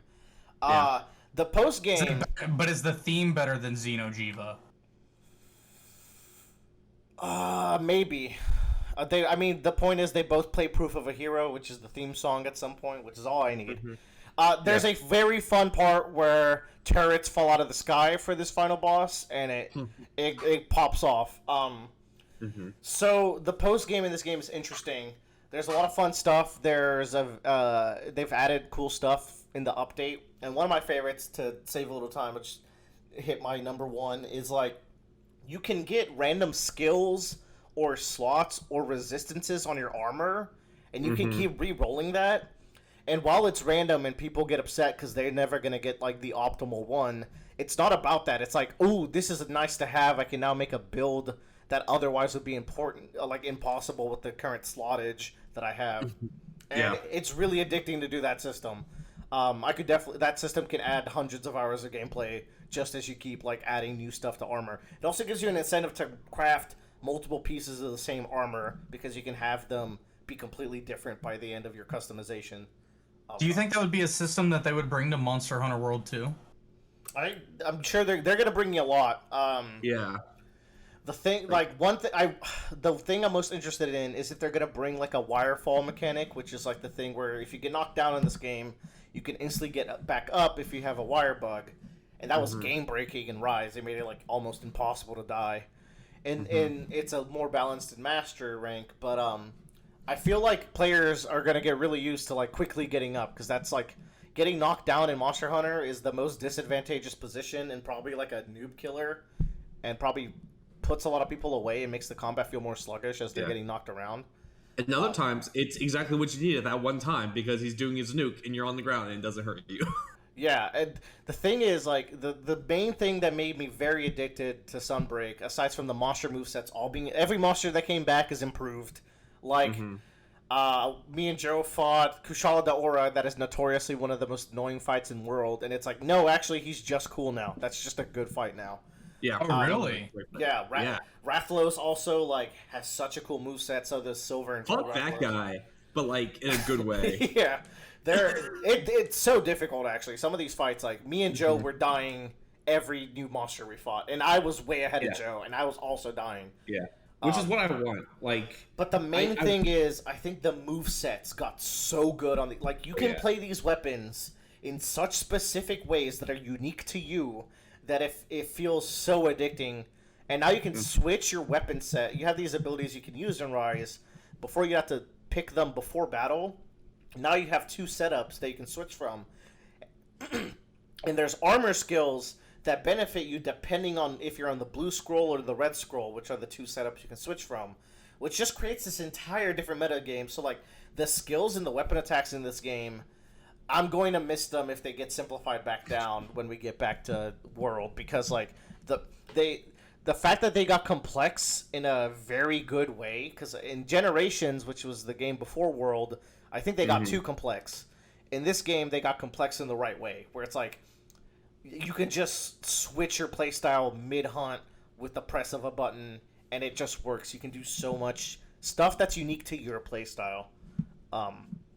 So yeah, for a game that I was genuinely not going to pick up at all when we talked about it before it came out, it ended up being one of my top games this year. So go my figure. favorite moment was I got into a call with Willer, and Willer was like, "Joe, you need to play Monster Hunter World or Sunbreak." Like, it clicked in my brain. I realized what I'd been missing my entire year and a half of my life. And I think you had already bought it by that point. I just didn't know. Yeah, I bought it, and I literally hadn't booted up the game. It was just sitting there. I was just waiting for a nice weekend to do it. I'm like, all right, fine, I'll get to it. And I felt the same way. It was like, oh, I feel like I'm playing World again, or very close to it, where it's just I'm getting that sensation of fighting these things and just feeling great about it. Side note, the new map has so much complexity and secrets to it. I don't know if you've explored. That map is so cool. It's insane. Well, which one? There's 2 new maps. The Citadel, in particular, has so many hidden nooks and crannies. It's like no one's ever gonna stumble into this place. It's great, but the biggest complaint I have is that I wish it was on PlayStation 5 and we had PS5 graphics. Yeah, me and Joe were fighting a monster. We're like, man, this would look so good at PS5 graphics, and then we just cracked up. Yeah, but it's also one of those things where it's I didn't feel like the game was a step down from World back when Rise came out. I feel like at this point it feels on closer equal footing to World in my enjoyment of it, which is really good. Exactly. If it got there, which is Rise was our 26th game of the year, which for a Monster Hunter game is very low. It's atrocious. Yeah. Bad score. I expect more from you. I really like Sunbreak. I think if you didn't like Rise, I think you should give Sunbreak a shot. The takeaway here is we did not like Rise very much at all, but we both very much like Sunbreak. And when we said we did not like Rise is still a good game. It was fine. It's just there was better stuff to do. Yeah.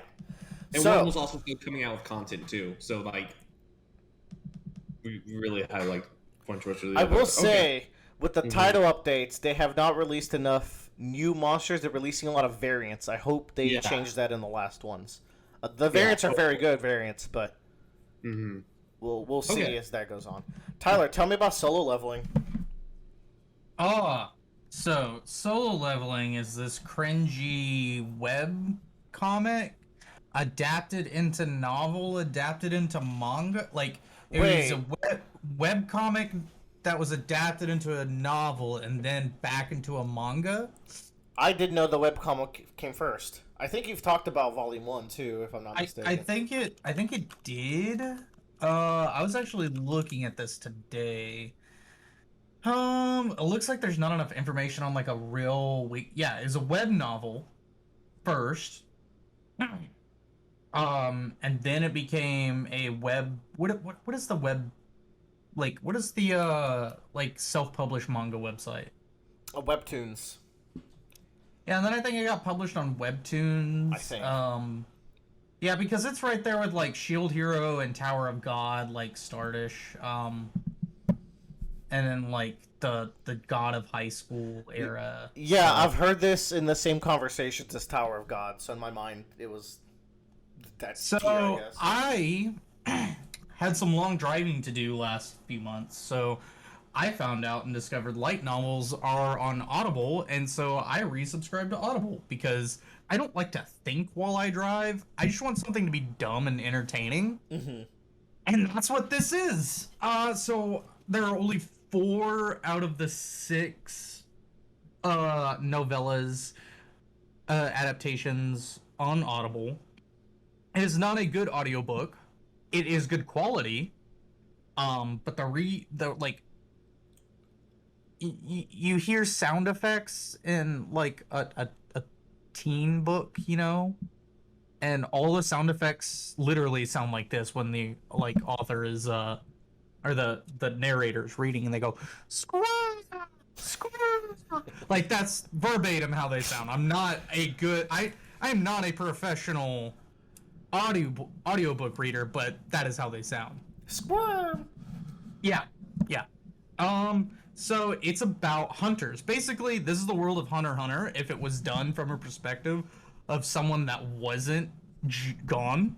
There are hunters in the world. They're all assigned ranks when they awaken with like stronger than normal average human powers, and they go hunt magical beasts and take care of problems inside of dungeons. I say that, but it's not like so Hunter x Hunter, but that is like the gist. Here's the thing about Hunter x Hunter, Tyler. I don't think any of us could come to a consensus on what a hunter actually is because it is such a loosely defined term. Yeah, they don't have nen, but essentially, there are hunters in this world, and there are gates. These gates open up in the middle of like modern day Tokyo, modern day Japan, and then the hunters are sent into these gates to kill the monsters and the boss, because if they don't, after 30 days, the monster, or it's like after a week, I think actually, the monsters will break out of the gate and, you know, kill people and eat people and stuff. So you got a time limit to go do the quest when it pops up. Yep. But the hunters live like a very gruesome life. We're introduced to Jinwoo Song. They're Korean, not Japan. Sorry. Yes. It's a manhwa, which is a Korean manga. Yeah. Jinwoo Song is our main character. And he is an E-Rig hunter, which is like a really fit, normal person.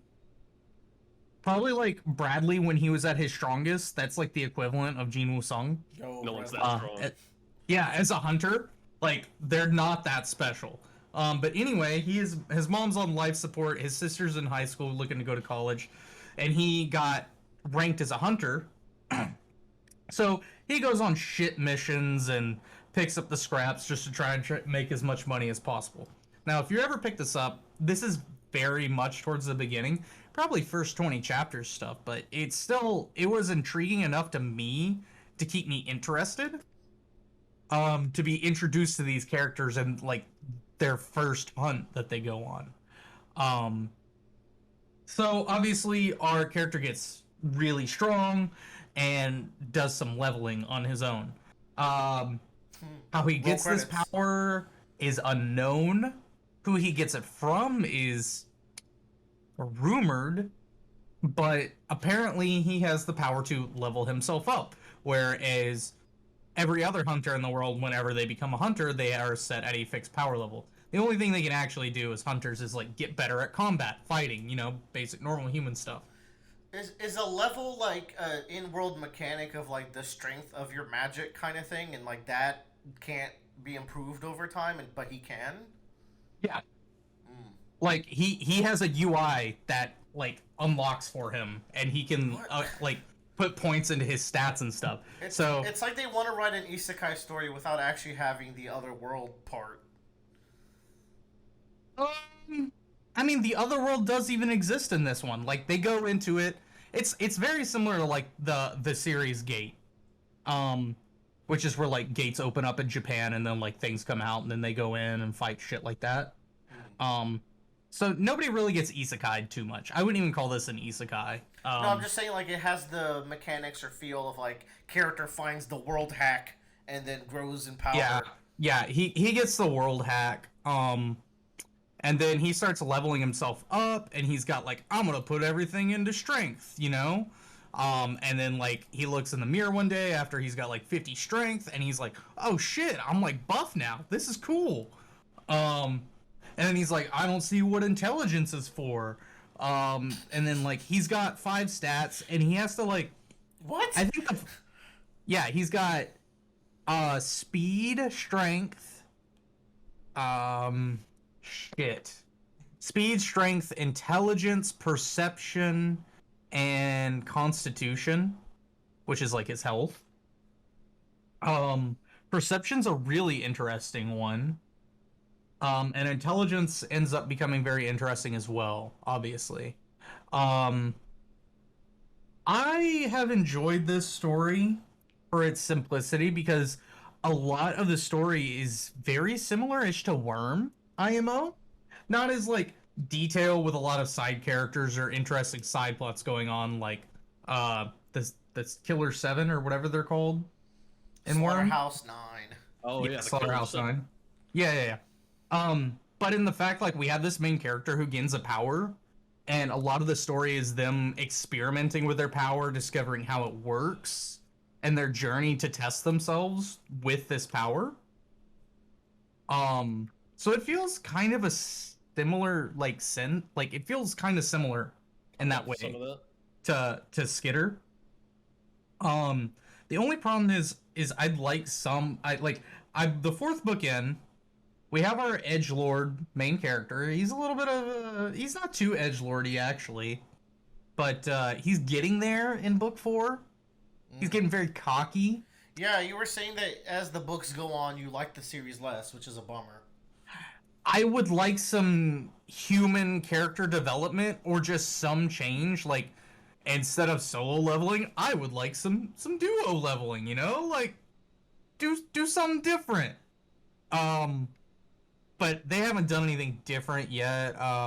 They just keep buffing up the main character stronger and stronger until he's gonna be like the only one to save the world, probably. I kind of dislike that. Like, he has a lot of there are a lot of side characters that are introduced, to kind of contrast how strong Jinwoo is compared to everybody else. And I wish that they became actual supporting characters to develop out the world and these cast of people, other than just having them be cardboard cutouts. And showing how much bigger the main character is. I just want to point out that Tyler Paget came over here and asked for character development, which in itself is a character development of a human being that we are witnessing live. I was about to say the same thing. Also, might be just a big red flag for the series too, if I'm being honest. Yeah, it's like the characters are so shallow that even Tyler's asking for character development. Yeah. Everything's very surface level. That is to say, like, when the 5th audiobook comes out next month, am I gonna get it? Of course. Hey. Like, it's very entertaining in that aspect, but even Overlord has side character plot. Shit. We get an entire season about the fucking butler. And I just wish with these one character like this, there are lots of series where one character is the strongest amongst others, and they just keep getting stronger and stronger. However, they're all supported by, especially in like something like That Time I Got Reincarnated as a Slime, as the character gets stronger, all the people around them get stronger, and like they evolve over time, and they have little chapters focused around them and segments, but it's just like nobody but the main character really gets a spotlight. And it's a solo adventure for the solo leveling guy. Yeah, and that's like what makes it kind of cringy. Like, the author could have very easily made this power apply to multiple people and has even hinted at it in certain parts. Maybe I'm not there yet. Maybe I'm being impatient or jumping the gun. But like, there was a segment where he partied up with a monster, which they're like supposed to kill. Like, he parties up and forms a party with this monster, and he's like, don't fucking kill a single beast. I don't want to share any experience with you so I can level up as much as I can. And it's like, it shows the potential that he could have people level up with him, and he just doesn't. And I'm like, but he's the only one who has I don't know. Is he gonna unlock experience for someone and they have stalked like 80 levels? I probably should not think Cool. about. That at this point, I'm gonna keep real. That world mechanic seems dumb to me. Like the story premise seems kind of lame. at this point, I wish it would be that way, but there is a underdeveloping plot of why he has this power. Um, it has something to do with the gates they go into. And like it has something to do with his dad. His dad got trapped inside of a gate for like 10 years, and we've only seen him like once since then, and he does some really weird shit. We meet some other characters that we go, what the fuck was that? And like they do touch on the reason why he has these powers, but it's very like these powers he has are sus. Sussy. Yeah, they're sussy. I don't know what that means. Anyways, look forward to Solo Leveling Volume 5. Tyler's It's favorite. it's coming out as an anime. It's probably gonna get a one seasoner, just like Tower of God did, and then nobody's ever gonna hear from it again. Tower of God did good, didn't it? Anyways, Bradley, No. don't you know? Like, I think Bradley, you know some light novels, right? Do you have any recommendations for light novel boy over here? Or am I making shit up?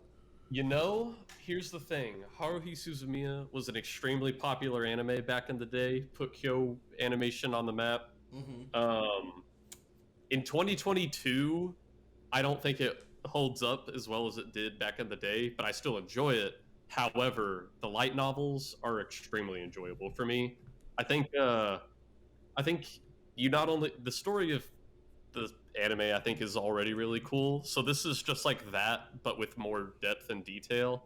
And also, I don't know. For me, even back in high school, I was like, okay, like there's some just unnecessary fucking fan service in the show, and their voices can get kind of annoying. So hey, you don't have to worry about that with the book. That is nice. That's also why I read manga. Now, it's not the same if the reader has weird voices, say for female characters, and you're reading. Oh my god! You're listening to Mother of Learning, and a woman talks, and you go, oof. You know how that shit go. Yeah. My new life goal is to write a light novel because A, they're shorter, B, there's pictures, and C, they seem to have slightly lower standards. So, yeah, new life goal achieved. So hey, Bradley. Yes. This is a weirdo pick. You read Juggernaut, the 2020 comic. What is up with that? I sure did. It was pretty fucking awesome. I think we just had like a question of the day that was like, I don't know, what fucking Marvel superhero do you like? And I was like, I don't know. I used to play Juggernaut all the time in the X-Men games whenever he was available, just because I liked punching shit really hard. So our friend Circuit recommended like, well, hey, if you like Juggernaut, there's Juggernaut 2020. And I looked at the art, and y'all like, fuck, the art in this comic is really beautiful. That's like not even getting to the story yet. I'm gonna show y'all some of this because I'm like, well, I love this motherfucker's art style. Yeah, show us. Now, this is a really cool story.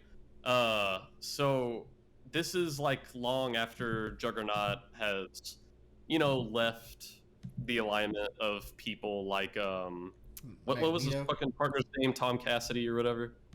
Dude, I think you might have to start with giving us just a brief primer on what a general Juggernaut story is like, because as far as I know, he's just an X-Men henchman who cannot be stopped. So he's Charles Xavier's brother, and he found the gem of Cyttorak. What? Cyttorak. I'm already mind blown. I did not know he was Charles' brother. Yeah, he's not even a mutant, and he's Charles' brother. So he found a gem that connects him to the god of destruction, Cyttorak, and basically, think like fucking Siberian from Worm, just like he's an unstoppable force. That's what Juggernaut means. Nice. And I think he's pretty fucking cool. So I think like over the years he's joined forces with like, Magneto. He's joined forces even with the X-Men. He struck out like as a villain on his own. So this is kind of like the latest in Juggernaut, I believe, and he's put all of that behind him. He's not really a hero or a villain. He's just kind of trying to make an honest living using his power. So, for example, like the cleanup crews who usually have to clean up the aftermath of supervillain battles, they'll get him to, bulldoze stuff, or if they need to knock down a building that's unsafe or some shit, they'll do that. And this is kind of him coming to terms with his identity because, he's not really liked by the general public, and at least villains who aren't liked by the general public, maybe they've accomplished something in their life, but Juggernaut's just kind of at the bottom of the barrel. He's not on a team now, and people don't like him, and so he's like, I don't know, I'll just try to make money. And that's kind of where we start off. And this is really a journey of self-discovery for Juggernaut, and I think it's really cool that in a story about the Juggernaut, the most climactic moments consistently for me were not the fights, they were conversations.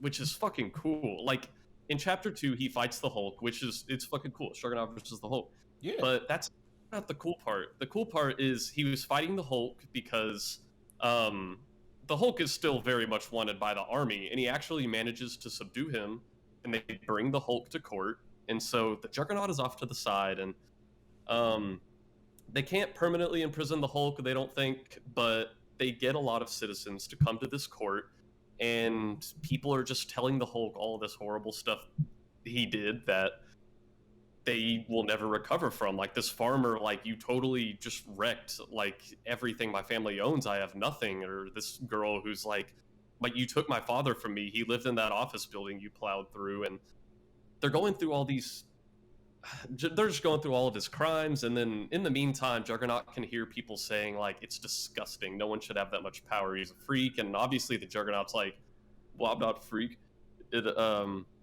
What really gets him, what kind of makes Juggernaut break down in this court scene, is he realizes these people fucking hate him for all this stuff he did, but he has the mind of a child. He has an excuse. All of the crimes he's done, I've done them and worse, and I knew I was doing them. So he kind of starts having this crisis. And it's only 5 chapters long, and we eventually get to this point where the Juggernaut makes this decision that he is going to ditch the powers of Cyttorak, or he's going, not necessarily the powers, he's not going to serve his deity Cyttorak anymore. And I thought this was really, really cool because the Juggernaut has always kind of had this inherent contradiction as a character. The Juggernaut is supposed to be a thing that it's supposed to be an unstoppable force that yields to nothing. But he's always yielded to the god that his power comes from. And even beyond that, he's never really called the shots in his own life.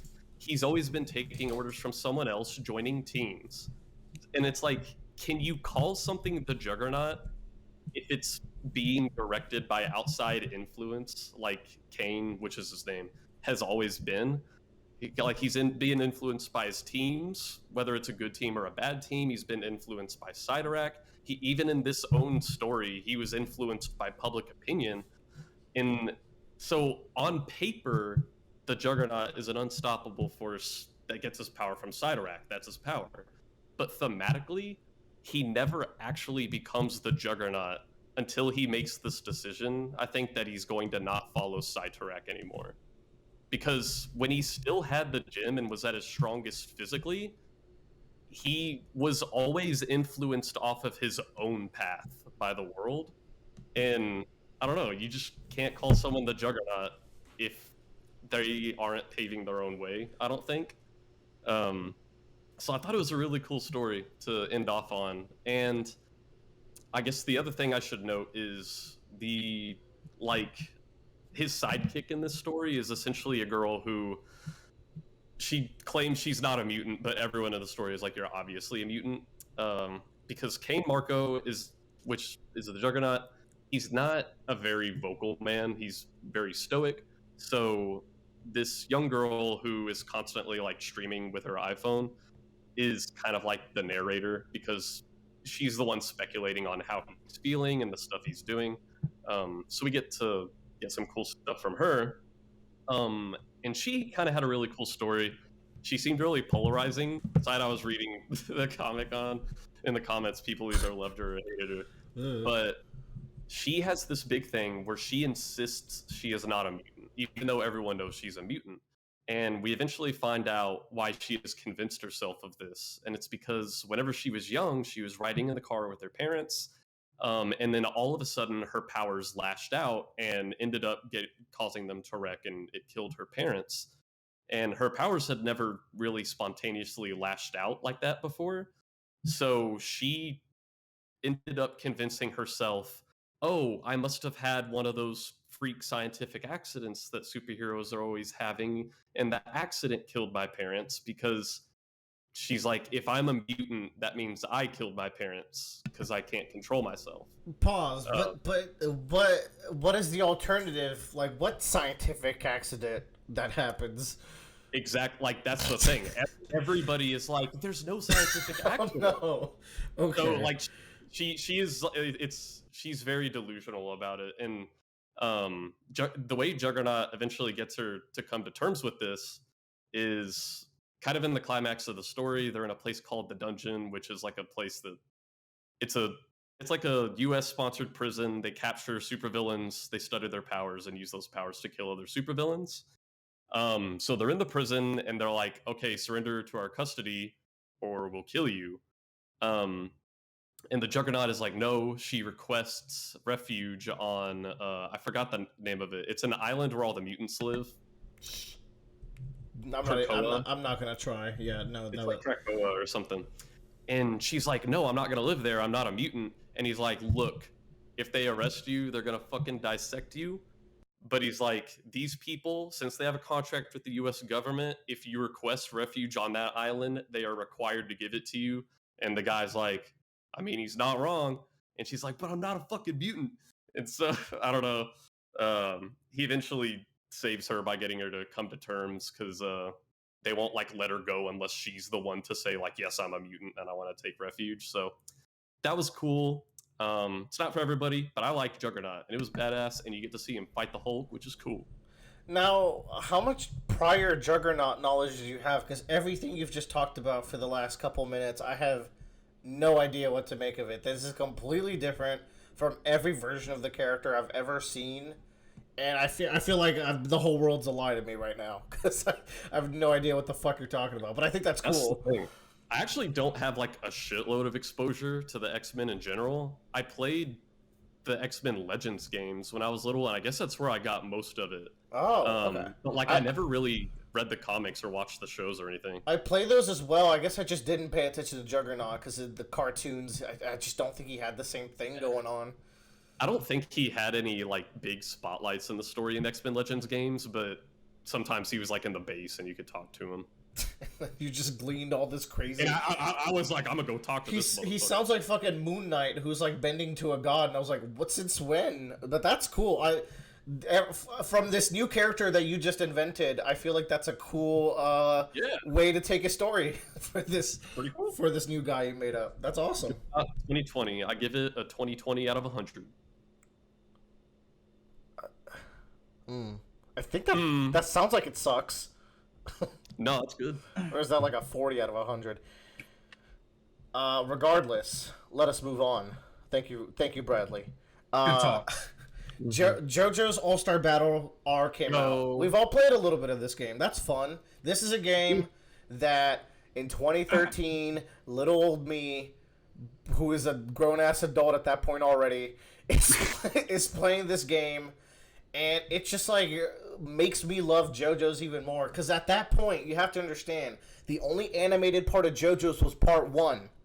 So this was the first time I had seen these characters that I had already become huge fans of animated, and they had great voice acting. You get to see all these colors and costumes, and you get to see the moves in real life, so it really like sticks in your brain as an almost definitive version of the character, or like a companion piece of the manga that is like very important to the JoJo experience. But the game unfortunately had ass online, so it's like it had limited time.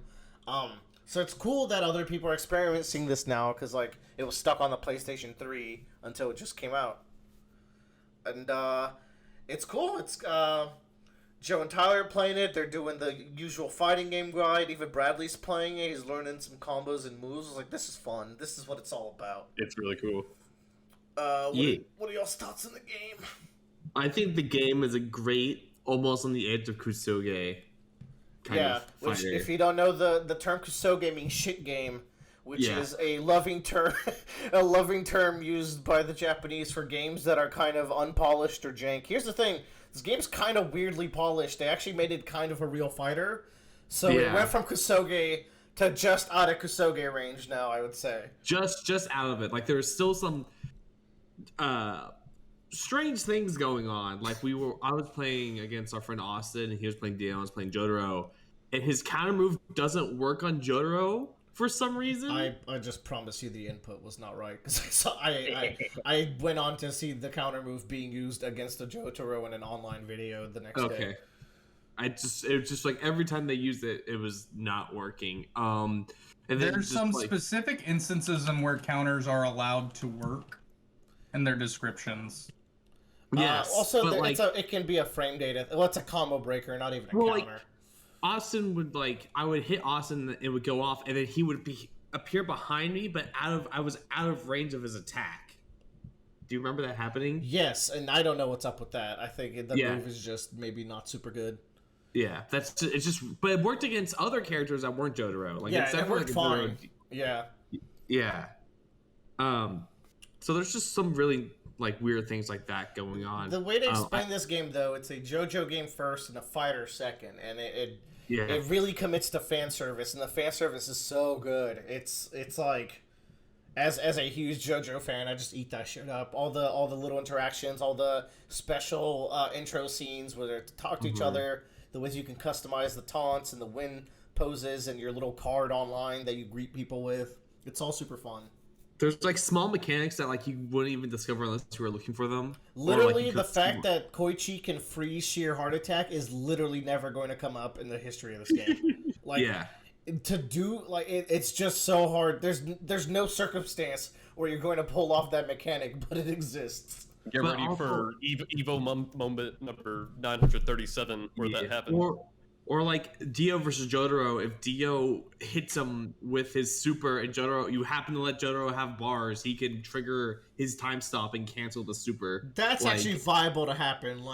To let the Kira needs to do his ult from full screen for some dumb reason, and Koichi needs to time a freeze attack to hit it. That interaction is just never gonna happen. You're gonna use it in a combo. But there's all sorts there's cute little cutscenes you can do with the Part 7 characters. I don't know, man. I'm kind of enjoying, as someone who likes to only get so good at games, because I think if I start metaing the shit out of everything, it becomes unfun. It can be stressful, sure. Wheeler's over here practicing combos, and that's good. And he's not playing his main characters against me, but it's at least a game where I can take some matches off of even your main character. Okay, but you're also playing a degenerate character. No. Exactly, it's great. He mains Joseph now, and the thing is, occasionally in a fighting game, we will find a character that aligns with a person's personality, and that is Joseph in All-Star Battle, who is all about being annoying and taunting you and countering you and raising his stats.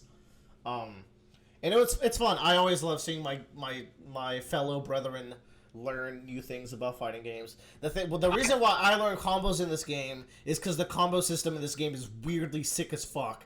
Combos are nutty. They're at a nice difficulty level where they're hard but not impossible. But no character combos the same. They're all doing. Every character has very unique gimmicks in this, down to this is the one character that has a good standing overhead, or a good anti-air, to stuff like Koichi can freeze you and you can no longer jump, or Prosciutto makes you older, and the more old you are, the less actions you can do, and the more he can bully you on the ground. He can do more on the ground attacks because you're older and you're vulnerable, which fits what the character does in his arc. Pucci can steal your buttons. Yeah, Pucci and Rohan can steal your buttons off.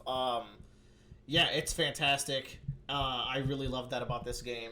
And I also really like the single player, because it's just not the CPU gives you a nice run for your money, and you don't always want to learn a character super deep. So if I would just want to go play Avdol or something, the single player is excellent to give me an actual good experience for doing that.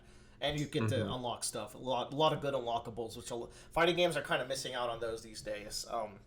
But also the roster is fucking huge. You're not gonna find a kind of real fighting game with a roster this big actually anywhere. Like, not even Street Fighter 5 with all the DLCs probably has as many characters It as is this game. pretty fucking huge. And you know what? You know, we're in an era where we're always getting ports and remakes to the new, more powerful consoles. Mm-hmm. And whenever we get a port or a remake, what I want is not just the port and the remake. You know, I want to get you to add more and like keep adding more, and that's what All Star Battle is going to be doing. The thing is, not only is that the case, and why I was happy this game was coming out, but I don't think anyone realized how much of a fucking sequel this is. And the way you can tell is when you play characters like Narancia and Kosaku Kira, where it's like, oh, they have genuinely reworked the entire game plan and every move of these characters. It's like, oh, this is a sequel that's just using the same engine, and they didn't want to like make a big story mode for or anything like that. I was like, that's awesome. It's it's a reduced price game too. It's not like a full price, so And man, that helps. I think this game really just takes the crown among all video games I've seen for like the devs truly know and care about the source material. Yeah, like I think in the past I've shown videos when just talking about All-Star Battle how every character's attacks from normals to jump animations to crouch animations to specials have a direct reference to a manga panel. Like they scraped for as many references as they could, which I love. They so really good. did. Why doesn't every fucking thing do that? I mean, it took a lot of work. A lot of money, and a lot of time, and effort. But, Money. I'll give them money. I almost didn't pick this game up because the online in the beta was so bad. It's thankfully way better. It's still not a good online experience, but you can at least play with Ethernet and not suffer. In the beta, we played some, and it was like, there were some good matches, but I thought some of them were abysmal too. Oh yeah, sometimes connections you and I had were like, whoa. Yeah, like, and we got decent at one point too, and we were like fighting, and we got stuck in the game. Do you remember that? I do, and I live 15 minutes from Joe, and we're both wired, so Yeah. Thankfully, that was only in the beta. So I have a fun story to bring up with this game before we close our quick little talk on it. Back in the day, when I was picking up these anime games that had tough online, not many people picked them up because it was way more niche back then. This includes stuff like this, Jump Ultimate Stars, and J-Star Victory Versus. I would have to go on GameFAQs and find small communities that people I could join to find people to play with. Among these communities, there's a man. I found a player called J-Man something, and we ended up playing in a J-Stars Victory Versus tournament. That's a 2-on-2 game, and he was my partner for that game. We ended up winning that tournament. I played Koro Sensei from Assassination Classroom, and he played Yusuke from Yu Yu Hakusho. And Yusuke had this mechanic where if he gets knocked down, he has a chance to go into this demon mode that makes him super powerful, but then he dies. So it's an awful mechanic. And we were on our last life, and he goes into demon mode, and we're both freaking out. It's like, we lost. There's no coming back from this. But we ended up, like, killing... You had to kill the opponents 3 times. We ended up getting, like, 2 kills on them. And then we won $10 from, like... That's so fucking cool. From a Discord tournament. I bring this up because he messaged me the other day because he saw me playing All-Star Battle. And I have so many people in my friends list from these days that, like, I've seen them there for over a decade now in my friends list on PSN. And he's like, dude, I remember you from the original All-Star Battle. You used to play Koichi or whatever. I was like, yeah, dude, I heard. Are you the guy I did that J-Stars tournament with? And then we just started like reminiscing. And I was like, this is the cutest fucking interaction. This story makes me so happy. I'm smiling. Oh yeah, it was and I still need to do some matches with him. He's the person who's like, oh dude, I got some Kosaku combos and some Valentine combos because I was like, oh, one of my friends plays Valentine. So he got me to join the Discord basically and start combo scouring. So I was like, this is the cutest story of online long-term friendship on a friend list kind of thing that you could expect. Speaking of JoJo's, we have a manga roundup that includes some stuff that me and Joe and Tyler have been reading. Joe may not want to talk about it, but I'll go quick because we're already in here for the long haul, but I don't want to go for too much longer than we need to. Sakamoto Days, I've caught up. That series is really good. The action and the art is fantastic. On chapter 62. Which is what arc? they're doing the assassin entrance exam. That is, and they're on the I plane. think that is the best arc. Has the movie director shown up in the plane yet? Yes, they crashed the plane already on the island or whatever. The fight that follows is so fucking good. The characters are likable. Like I keep saying, Sakamoto is a Jackie Chan meets Saitama mashup, which makes it just works. He picks up stuff off the battlefield like chopsticks or a passport, or rips out the wheel of a plane and uses it as a segue. Like, it's absurd, but it's so hype. It's become a favorite within Jump for me. Yes. I've also caught up with My Hero Academia, and I went on a bit of a rant with the boys. I've been a proponent of My Hero being better than people give it credit for, but it's on break week this week. The last 2 chapters were fucking booty cheeks. I'm going to spoil My Hero Academia without saying names, I guess, is how I'll do it. They killed off a main character. And like, the setup right now is, like, the people fighting the main villain have no chance of winning. There's, like, the fact that they even sent some of these people, like the bunny girl, to go fight him is nonsense, because she's hard countered. And one of the main characters dies, and is then revived 2 chapters later by a character who has never interacted with them, who is a much stronger fighter than them, who has no reason to give their life for them, and the way they do it is they pickle Rick themselves to fix the person's heart. And it's like, I turned myself into a heart, Deku. Funniest shit I've ever seen, Deku. I'm a heart. I'm hurt now, Deku.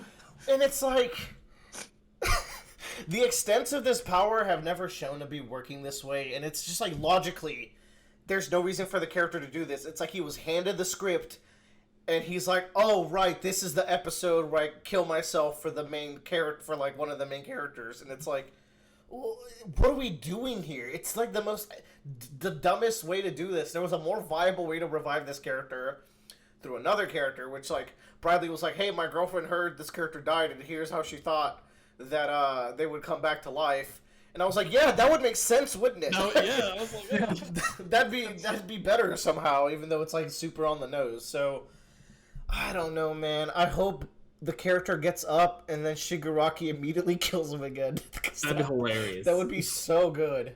But that's not the world we live in. Also, like, the bunny girl in My Hero is used for weird fetish shit that is becoming kind of blatant. And that's just, it's getting distracting. So, I'm kind of down on it right now, despite my previous highs. You'll come back around, maybe. I mean, like, now that I'm reading, like, not weekly, but, like, every 2 or 3 weeks, the flaws are starting to show. Yeah. I think those were my major ones that I've been reading. Chainsaw Man has come back. Chainsaw Man's in a weird spot. I don't know if I want to keep up with it now that it's like bi-weekly or monthly. Yeah. I will. It's bi-weekly. I will keep up with it for sure. I do want to do. Fujimoto's on some crazy ass shit, Bradley. I really need you to read Chainsaw Man. Man, like, you would love it. The thing. Wait, did the new series start? Yes, part 2 of Chainsaw Man's ongoing now. Yeah. I'll keep up with it, Joe, because I do love doing our, like, I like when me and Joe talk about a manga every couple of months. I think that's really fun. I'll keep reading as well. Oh, yeah. I'll read it every month and read 2 chapters, because I feel like it's just going to be such a pace breaker. By the way, Bradley, the thing about Chainsaw Man, you often hear how insane it is, but, like, I think you would like the tender emotional moments, too, that are there. It sounds Gotta great. love- What should I do like great first? themes. Chainsaw Man or Jojo Land? Jojo Land for sure. I mean, Go. fuck Okay, let's Chainsaw. fucking go. Trash ass Chainsaw Man, yee ass, Denji looking ass. Plus, I've you'll finish Chainsaw Man so fast. It's still pretty fucking short. Yeah, it's what, like 90 chapters or something? It's at 100 right 97 now. part 1. It's at 100-ish right now, but the chapters have quite a bit of action, so you just zoom. Yeah. Yeah. I think I And think those there's an chapters entire are probably chapter. shorter than like Jojo Leon or Steel Bar Run. Oh, absolutely. Yeah. Oh, yeah. Like Tyler caught up with Chainsaw Man, I feel like in a couple days when he wrote it. I'm pretty sure I read it in about a day. Yeah. I also read the entirety when it was going week to week still, like in a night. But it was a very good night. I really enjoyed it. I also caught up with Akane Banashi. Banashi. That's a really good non-battle shonen. I've really enjoyed it so far. It's still in its very early stages, but like It's the selling author is super doing- well, so I'm Yeah. super happy about that. I Yeah. read the first 6 chapters, and I told Joe about it. I was like, I'm going to catch up to these lesser peon manga before I Yeah. eat my gourmet-ass burger that is Akane. Yeah, I caught up with it, and like I have some worries about story potential, but like they're not huge. They're just more like I want to see if he's able to pull this off. But that being I said, have full faith. yeah, everything I've seen so far, his execution of Akane, who is our main character's growth, and showcasing her storytelling in a visual form is phenomenal. This person, like this manga, I need to. Just out of the first 6 chapters, I've been so impressed at how Yeah. the artist draws like subtle things. Yes. In a There story about storytelling, where the Akane Banashi is a story about a Rakugo storyteller, a female one that is kind of not standard within the industry to begin with, and she's very young, so like she's got an uphill battle already. You have to really nail like dialogue, facial expressions, and subtle movements, and they do very well. As well as word pasting, Yeah. which is very, very impressive. Like they're able to showcase like the breath she is taking and emphasizing what that means for what the story she's telling. Oh, I can't fucking wait. Bradley, you should read the first chapter just to get a feel for what kind of manga this is, and the main The character looks vibe. cute. Yeah. I've been also reading, I forgot, Super Smartphone. That is my guilty pleasure manga. I think this is a slept-on manga that is for sure going to get canceled as a result. But most recently, they've introduced this concept where, like, so you have a super smartphone, and the super smartphone wants you to get points by using its functionality. And there's a clear antagonist that is like the first other super smartphone user we've met. But now we've gotten introduced to almost 12 of them. In like the main characters doesn't know them, but we had a chapter where it's like these are the other people playing this game. So it feels like now a battle royale of wits and information. And it's a really cool setup, and it's just a bummer that it's gonna get fucking canceled before it can make up. Because I feel like every chapter, it surprises me. Something that should be dumb in the series, like it executes it well. There was a very like touching death that just happened, and like the main character was really impacted by it, and the antagonist is very evil, and I can't wait to see him get taken down. And the new characters introduced have a lot of potential. So like, weird sleeper hit for me. And I'll continue reading it for the remaining 13 chapters until it's until it's gone. And then Tyler has been reading some manga too, I know. I don't know if I've talked about One Punch Man. Not recently. The most recent arc has come to a close against the main antagonist. All right, riddle me this, Batman. Did Saitama beat him in one punch or no? No. Okay. Now I'm not He did talking not, about. and I'm not gonna spoil it for you. Like It's I'm the saying, best like fucking- it's the best dumb shit I've ever seen. now I'm asking mostly like when Saitama threw his first serious punch and it landed, was it a one-shot kill? No. Okay, cool. Wow. It only took 260 chapters to get where I've been kind of needing it to be, where it breaks its own premise and becomes interesting. If you read it, you would lose your fucking mind. And I love the main antagonist. Like, he was the one thing that kept me reading the series. Guru Yeah, is defeated. Saitama is a hero. And then, kind of beats Guru in front of everyone and then still doesn't get the credit for it. Tyler, I will... Willard, nobody else is fighting Guru.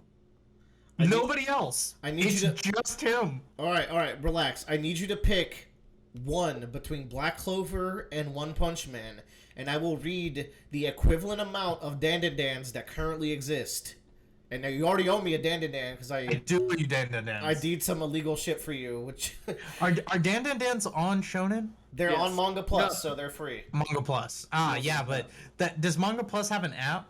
It does, yeah. I read it on my iPad. Cool. Oh, I didn't mention this while we're talking about manga. Real quick, Manga Plus is this thing where you can submit your own mangas now, which is really cool. And Childhood Willer would have loved that shit.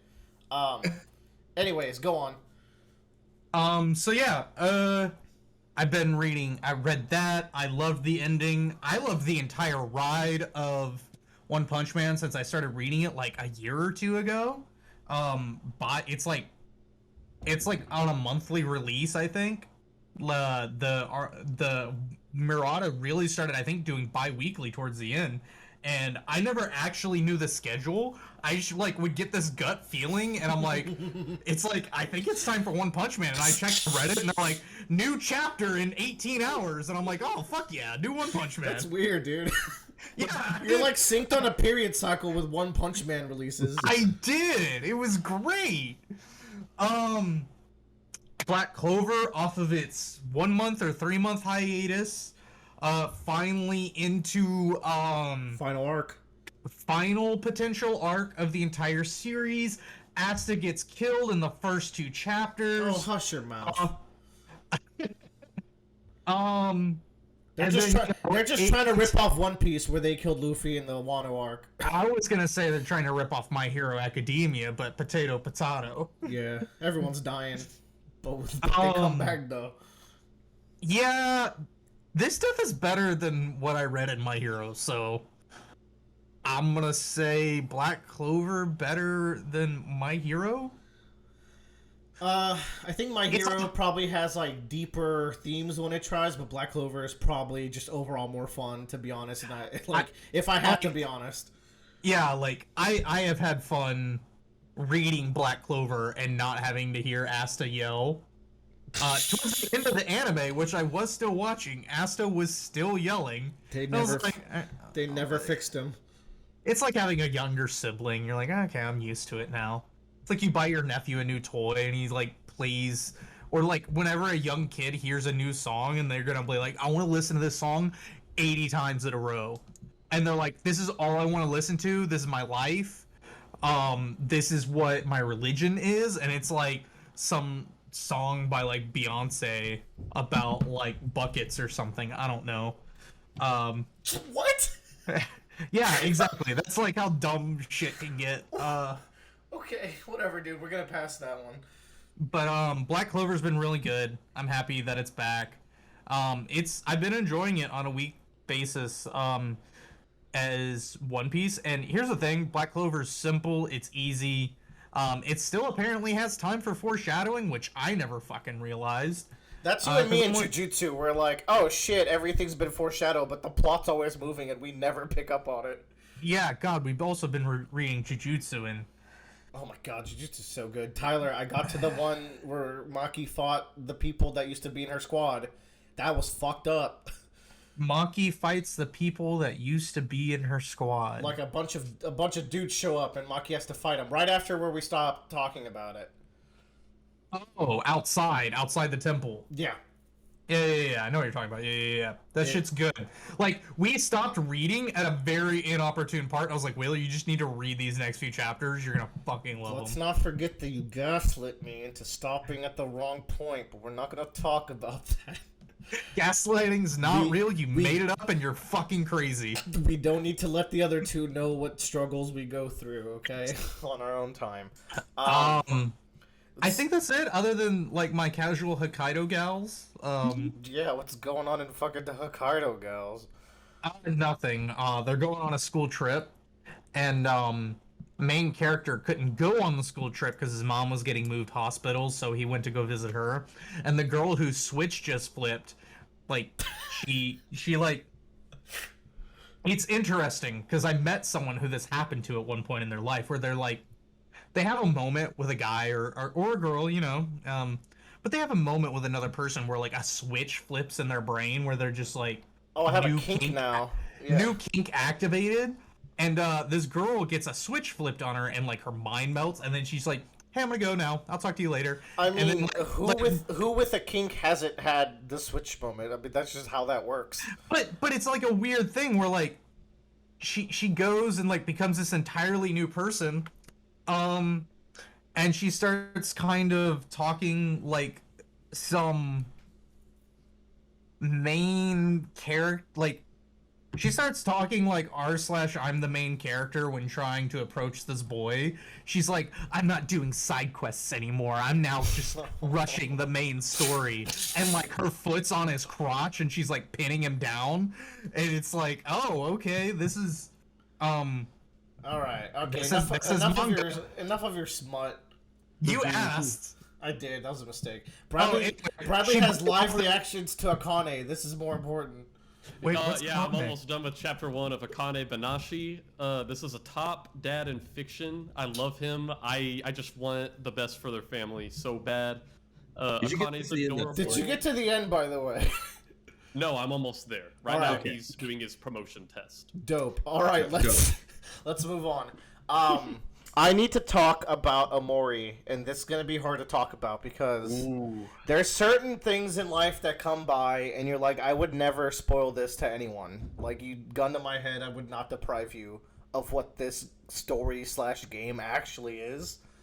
So that's tough. It's like 13 Sentinels, where it's like, okay, time has passed. I'm in a room with 3 people who finished it. I will now utter a single plot thread that happens, and Yeah, we'll like- go from there. It's just immoral to spoil something like that, you know? And it's also tough, and I'll lead with, like, recommending this game is incredibly hard because of how the game works. It's like, I don't know, Tyler hasn't even played Mother 3 despite all his actual gaslighting. Bradley would probably get bored of certain parts, and Joe, No. I don't know if Joe just, like, he just doesn't like indie games, to be honest. So it's like, I feel like it's just not gonna work for any of y'all, or any friend I have. So it's like, oh, it's so I frustrating. saw you play a little bit of this game. I was asking you questions. Did and you laughing think at that it. section was cute-ish, at least? I thought that section was interesting. Like, it definitely had my attention. For Okay, sure. there's hope out there in this world, because and then I started throwing out very sad theories to Willard's, like, what if it ends like this? Because he told me a little bit of like what was going on. let me tell you the premise, because that's not spoilers.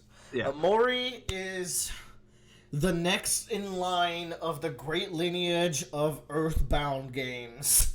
Yes. So you got Earthbound Mother 3, Lisa, Undertale, Homebound, whatever that, Eastward, the one that people didn't like, a Deltarune, and now you have Omori. I Yeah. will lead by saying Omori's easily the best child of Earthbound.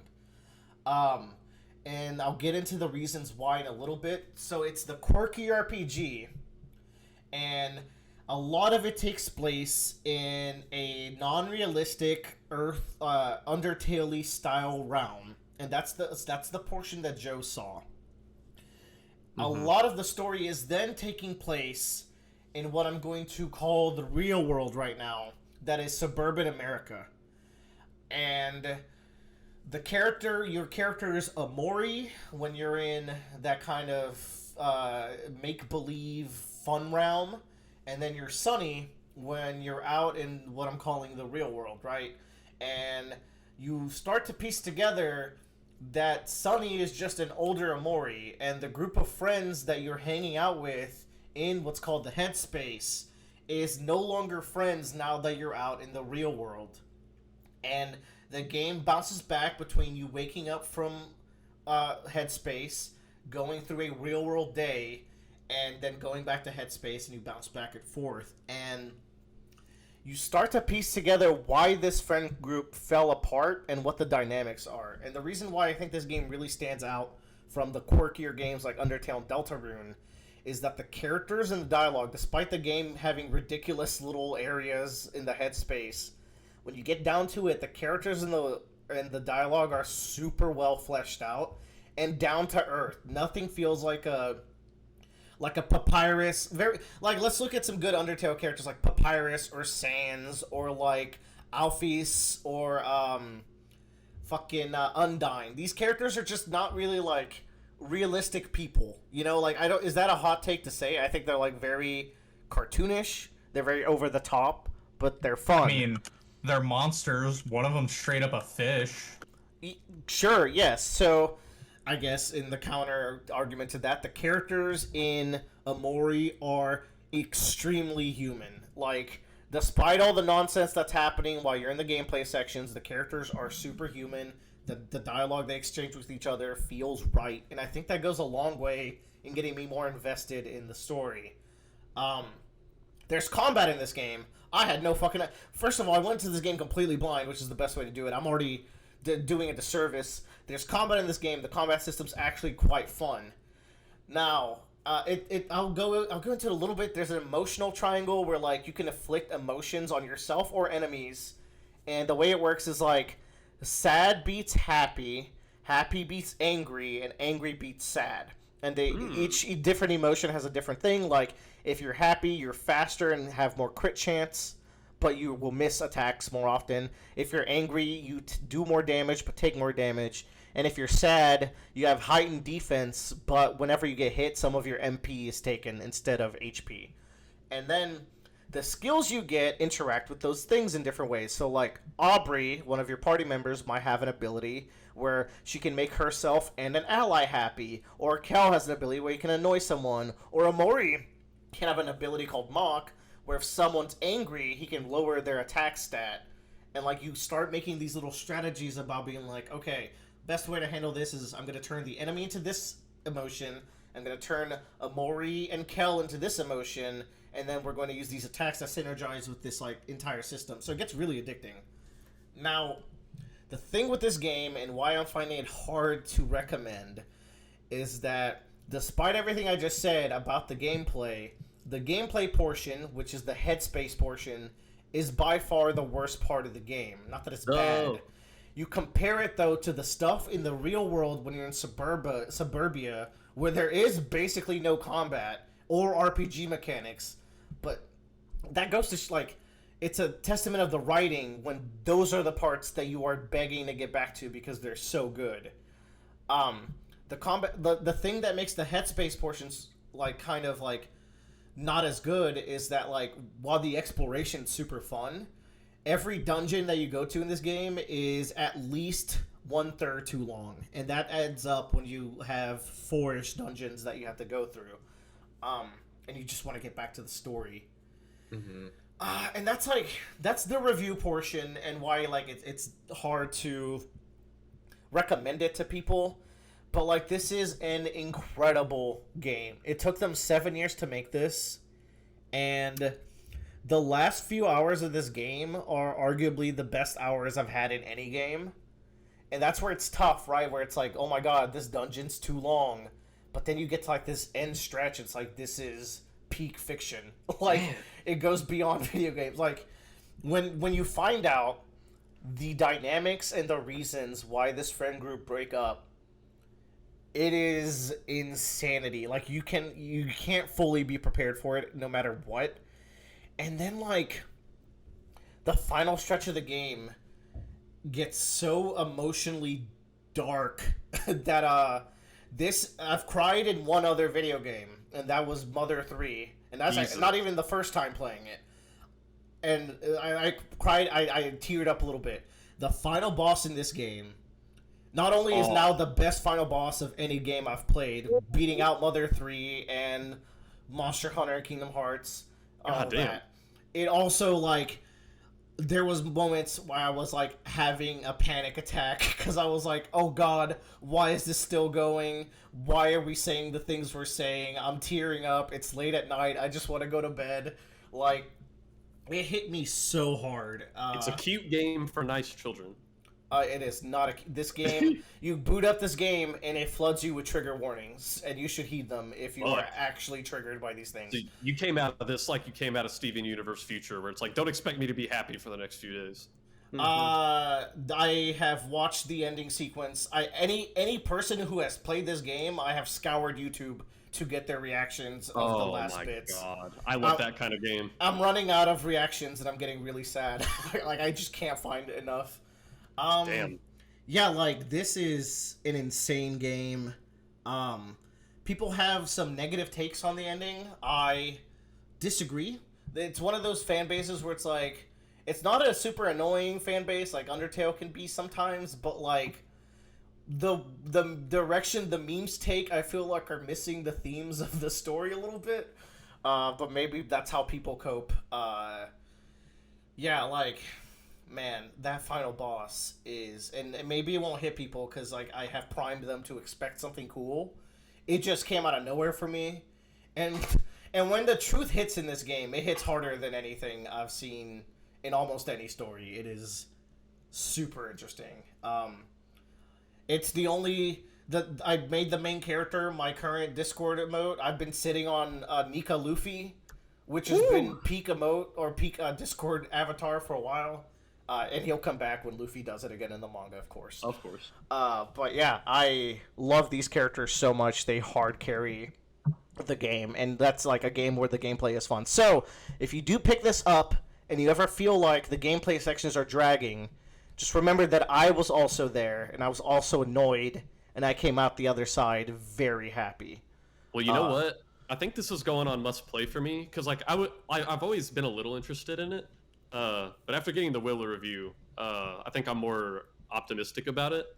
And man, like 7 years in development, I remember back in college, like one of my favorite music artists, Bowen. The only reason I know who he is that they used one of his songs for the first ever trailer for the game.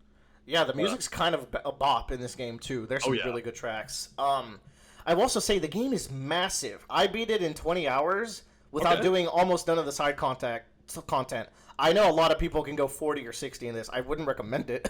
I think it's big to the point of bloated, but it just shows the amount of passion they wanted to put into this world. Like, the stuff you can do in the real world and the headspace sections go way beyond what the main story requires you, and I can also safely say you don't have to do any of it to get the emotional gut punch, as long as like you're paying attention to the characters, their development, kind of like the underlying themes, the mysteries that the game are planning. So you do have to pay attention a little bit, but the game will explain it all to you by the end in the most spectacular fashion. If you guys are even remotely interested, please pick it up then, and just remember what I said about like just push through. Particularly, there's a portion called Sweetheart's Castle. That is, God, that is the low point. It's just like it's so long. I was laughing like the whole time. Don't get me wrong, and the final boss of that castle is a bop. But I was like, oh, okay, next section, let's keep going. How long is the game? I beat it in 20. Okay, that's not bad. Yeah, and you could go a little faster. And again, I think the combat's quite fun and pretty inventive. I know there's like a person I saw play who always plays RPGs by making himself as overpowered as possible, and then be like, yeah, there wasn't much to the game. It's like, my brother in Christ, you grinded for the ultimate weapons that no one's gonna get because they're so out of the path. So it is what it is. Don't you love it when you get to the Monster Hunter World review? They're like, "There's not enough content," and you look and they say 250 hours played. Yeah, it's like, oh yeah, yeah, exactly. He did everything. It's like, yeah, and he loved the game either way. But this is like, it lives in my head in a 13 Sentinels-esque way. The thing is, like, I think 13 Sentinels is like never has a true dull point.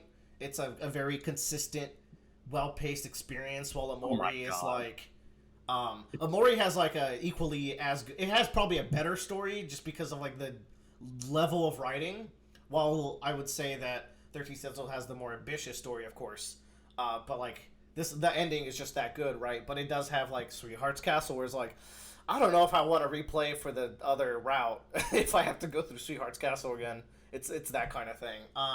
Also, the alternate endings of this game are very good. Do not play for them. Look them up on YouTube. It's just like, there's just not enough incentive to go through the entire journey. And there's no good checkpointing. You kind of have to replay the game. But it is a very alternate system. Bradley finished his first chapter of Akane now. That's good, right? You hope for the best for the dad, huh? Yeah, we're going to dynamically add it to the schedule and review chapter 1 right now. Short review, it got me hooked. That's all I know about it. Yeah, I was entertained as shit. How many chapters are there right now? 26. Easy catch up. I love the art style, and all the characters are great. The dialogue's fantastic, and yes, the mom is pretty. And also pretty nice, as you'll come to learn. And so, man, it's like you're not. These aren't like literal shapes and phantoms appearing around him. He's just that good that it's like you can see the characters. That's the level of like illustration and storytelling that the author keeps for the next chapters I've read, at least. That is really cool. He does some very cool things. I think the main character design is so fire. I like me a good Shonen Jump girl. Yeah, dude, her hair is fucking cool. Yeah, the ombre. So first chapter really good. Everybody buy Toriko. Yeah, as always. Finally, I finished. Yeah, go ahead. The last thing, as we're approaching 240. Tyler, you've been watching Better Call Saul out of nowhere. Surprise mystery subject. Yes. I told you I would watch it once the show was finished. Yeah, and we've been having talks about it. Just give the people your review, and you don't have to go very long because we'll talk about it once you finish it again. Yeah. It's pretty good. It's very interesting to just see they made a show about the side characters of the hit TV series Breaking Bad. Yes. It's like I don't know. Like I don't know how. Okay, I'm enjoying it. First of all, it's good. It's entertaining. I will say I don't know how any of you fucks watch this week to week. I probably would have blown my brains out of boredom. I only watched the last season week to week. I watched everything else like continuously. That makes sense. I could probably live with that. I have no problem watching this week to week because I know. That's because you're a fucking psychopath. Now, the rest of the Better Call Saul community, those people just could not wrap their heads around anything. That's the thing. I am a patient Better Call Saul viewer because I know that like it's all set up for future payoffs. It's like, but Tyler, you didn't have to experience like the season 3 ending with the thing with Chuck, and then like the season 2 ending with the other thing with Chuck, or the season 4 ending with the other thing. The wait for the final season. Got to the season 4 ending yet? Huh?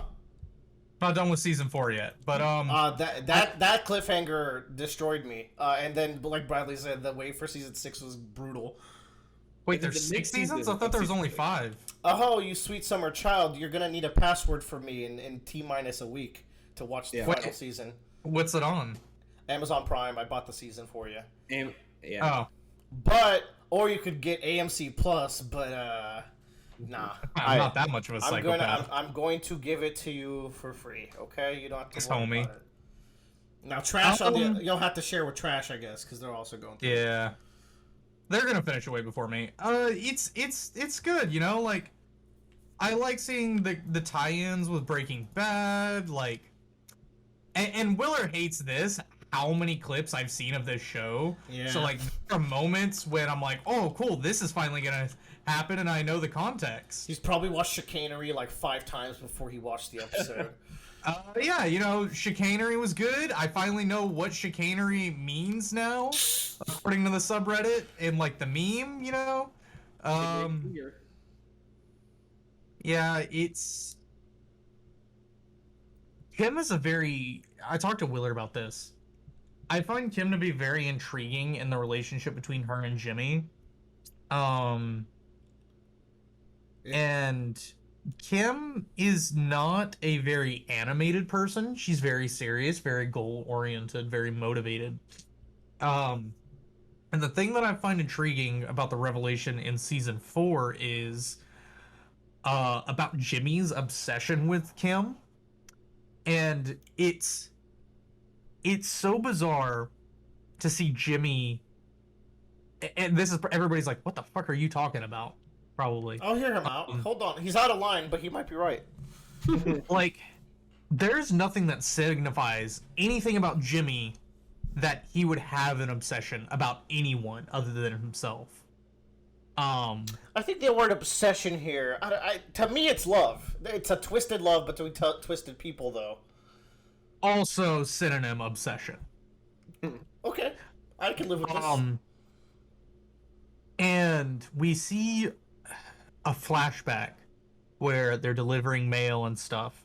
And I think 2 seasons ago, we get Kim telling off Chuck, yelling at him, laying into him about how he treats Jimmy like shit. Yeah. about how Jimmy became a lawyer for you. And meanwhile, Jimmy has never said that he became a lawyer to Chuck because Chuck inspired him.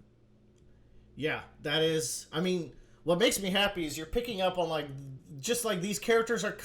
You say they're easy to wrap your head around. Sometimes I'm like, to this day, I think they're all very complex and because like they're just not normal, man. They're just built different.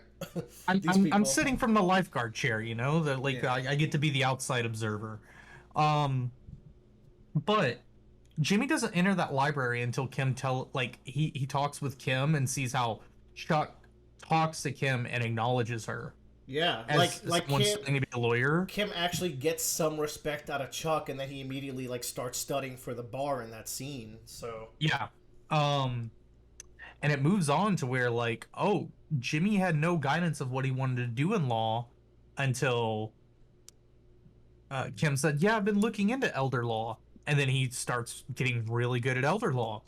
Um, and then it goes on. She's like, "Oh yeah, I'm really enjoying being in the public works and like looking at, I don't know what it called, criminal law." He's like, "Oh yeah, I could do criminal law," and it's kind of like, this is a shitty way that I find it very disappointing that I can understand this human emotion that Jimmy's going through, where he went as Slippin' Jimmy for a long time, so he knows what he's capable of. Meanwhile, he becomes a lawyer to try and improve himself as a human in both the eyes of Chuck and Kim. And be the person that he knows he isn't, because he knows that's what he should do to become a normal person, a functioning part of society. he's often struggling already in these seasons with like mixing who he truly is, who is just Slippin' Jimmy, and the fact that he genuinely is good at law and he's like expanding his horizons. And you make an interesting point where like I never perceived it as he's just like following Kim's lead. It's just like circumstantially he went that route as well because he had her support. But you could read it either way. Like I don't see him going into elder law because Kim necessarily suggested it. It was like it was a mix of that, but also like they're easy marks. Like he knows how to manipulate them and get his foot in the door. So like circumstantially, also the path he's taken is also logical for Slippin' Jimmy, the wolf, not the sheep. You know, in criminal law, well, he knows how to work with criminals. So like it.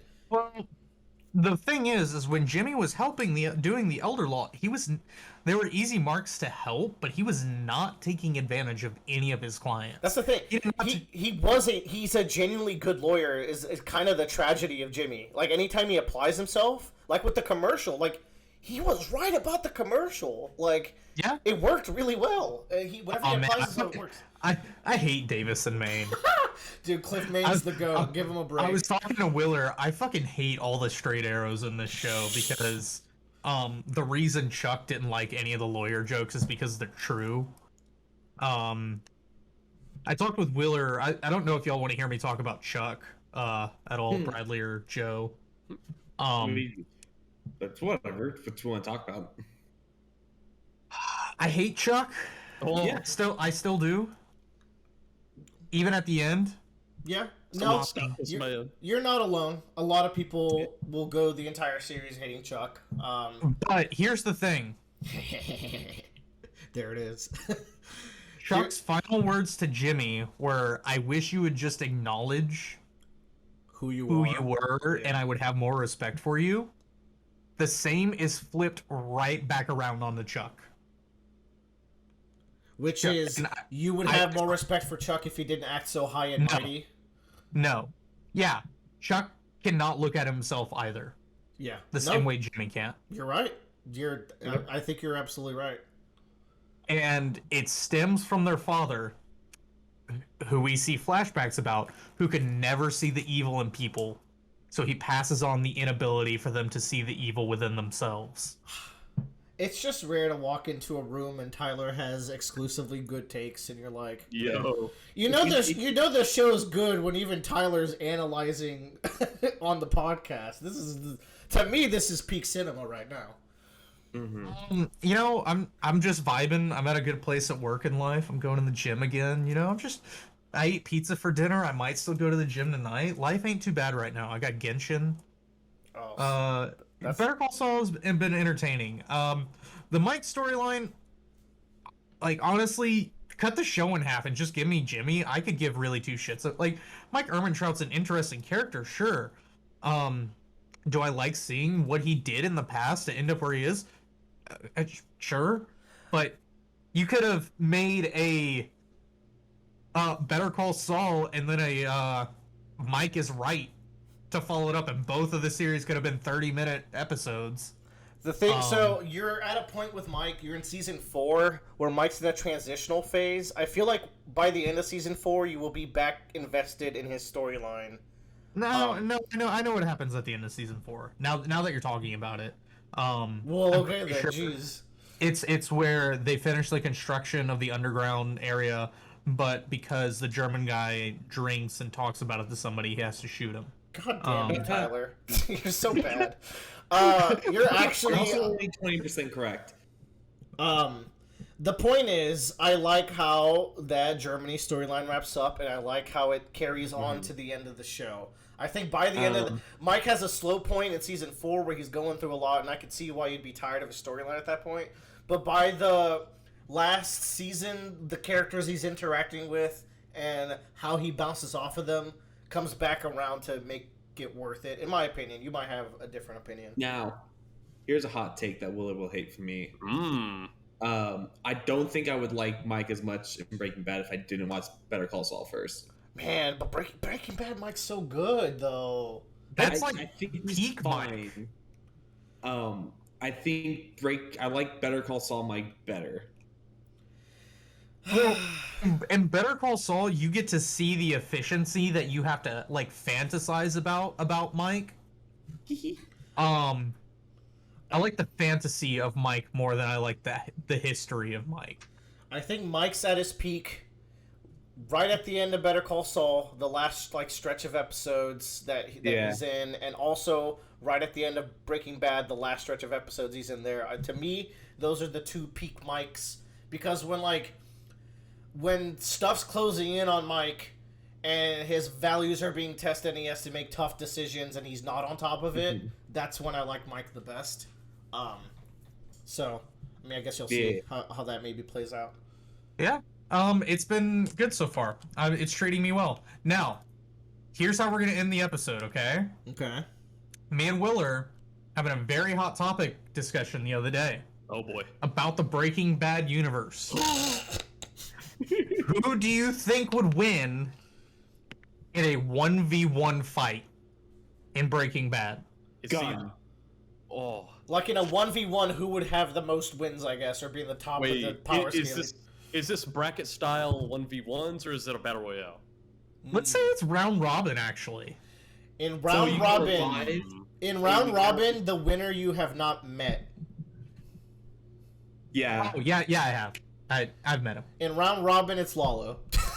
Yeah. IMO. Yeah. Which you're going to meet tonight. So have fun. Cool.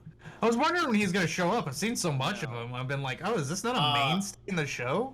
The other, I think Walter has proved himself to be a good combatant. He can kick some ass for an old guy. He will bullshit his way. Because I'm assuming there's like prep time. It's like, let's say the fights are like when Gus and Walter are fighting each other at the end of season 4.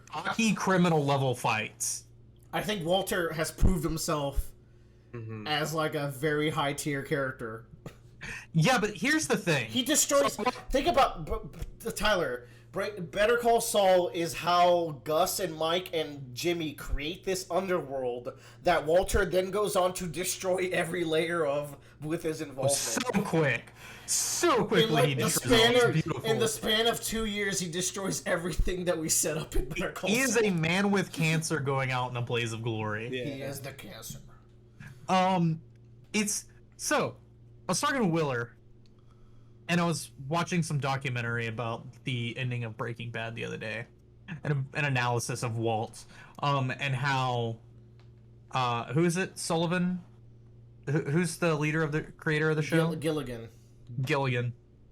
I wanted to say Gil, but I didn't. I was like McGill? No, McGilligan? Gilligan. McGilligan.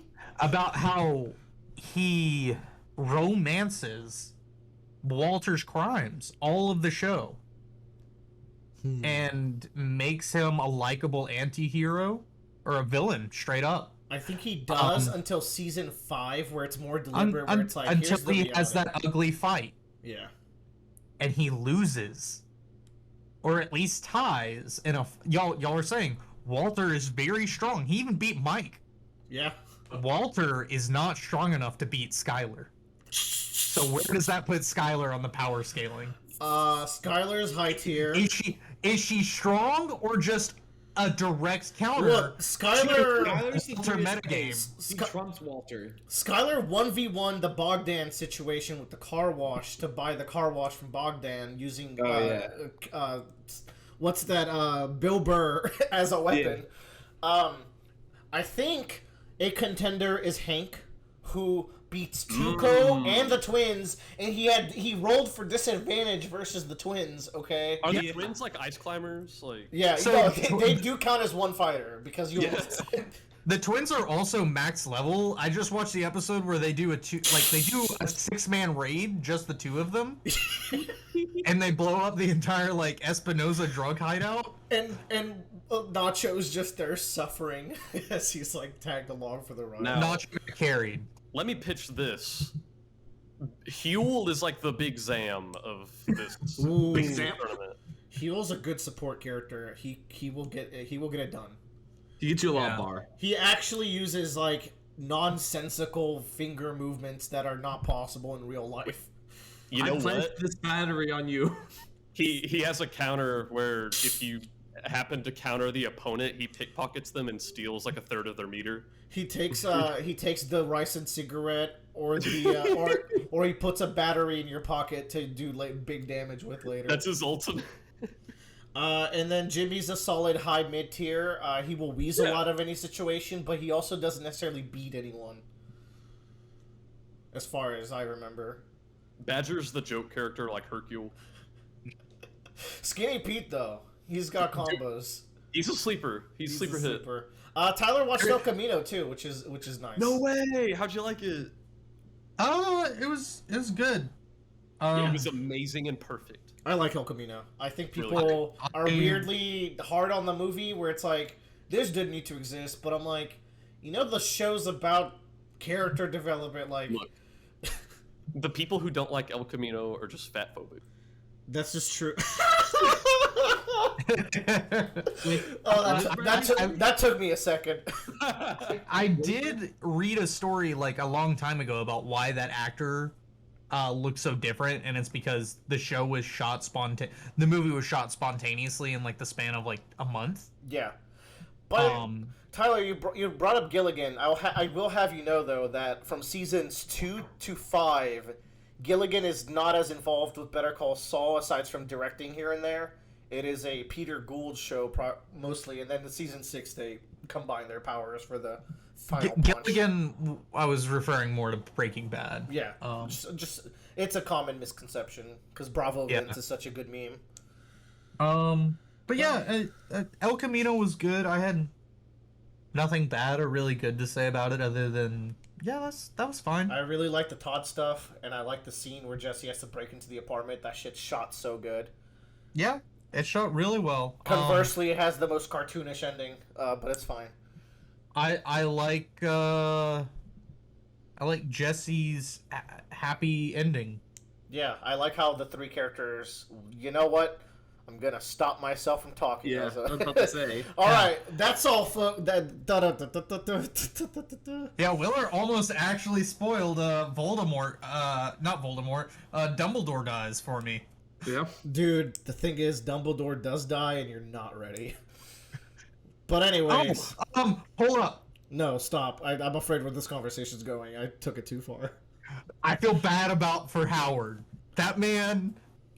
I knew you would come around. You were the #1 Howard hater in that first season. Dude, season 1, I fucking hated Howard too. Dude, who doesn't hate Howard? But that's Does what. hate him. But after season 1, I thought about it. I was just like, oh man, this guy just Daddy told him he was gonna take over the firm one day, and then he didn't have a chance. Yeah, I mean, he's just been trying to keep the firm alive with Chuck's illness, with all the nonsense that Jimmy brings. He's doing his best, and then Jimmy offloads all the Chuck guilt on him, and it's like, okay, Yeah, that's all great. right. You know what, Howard?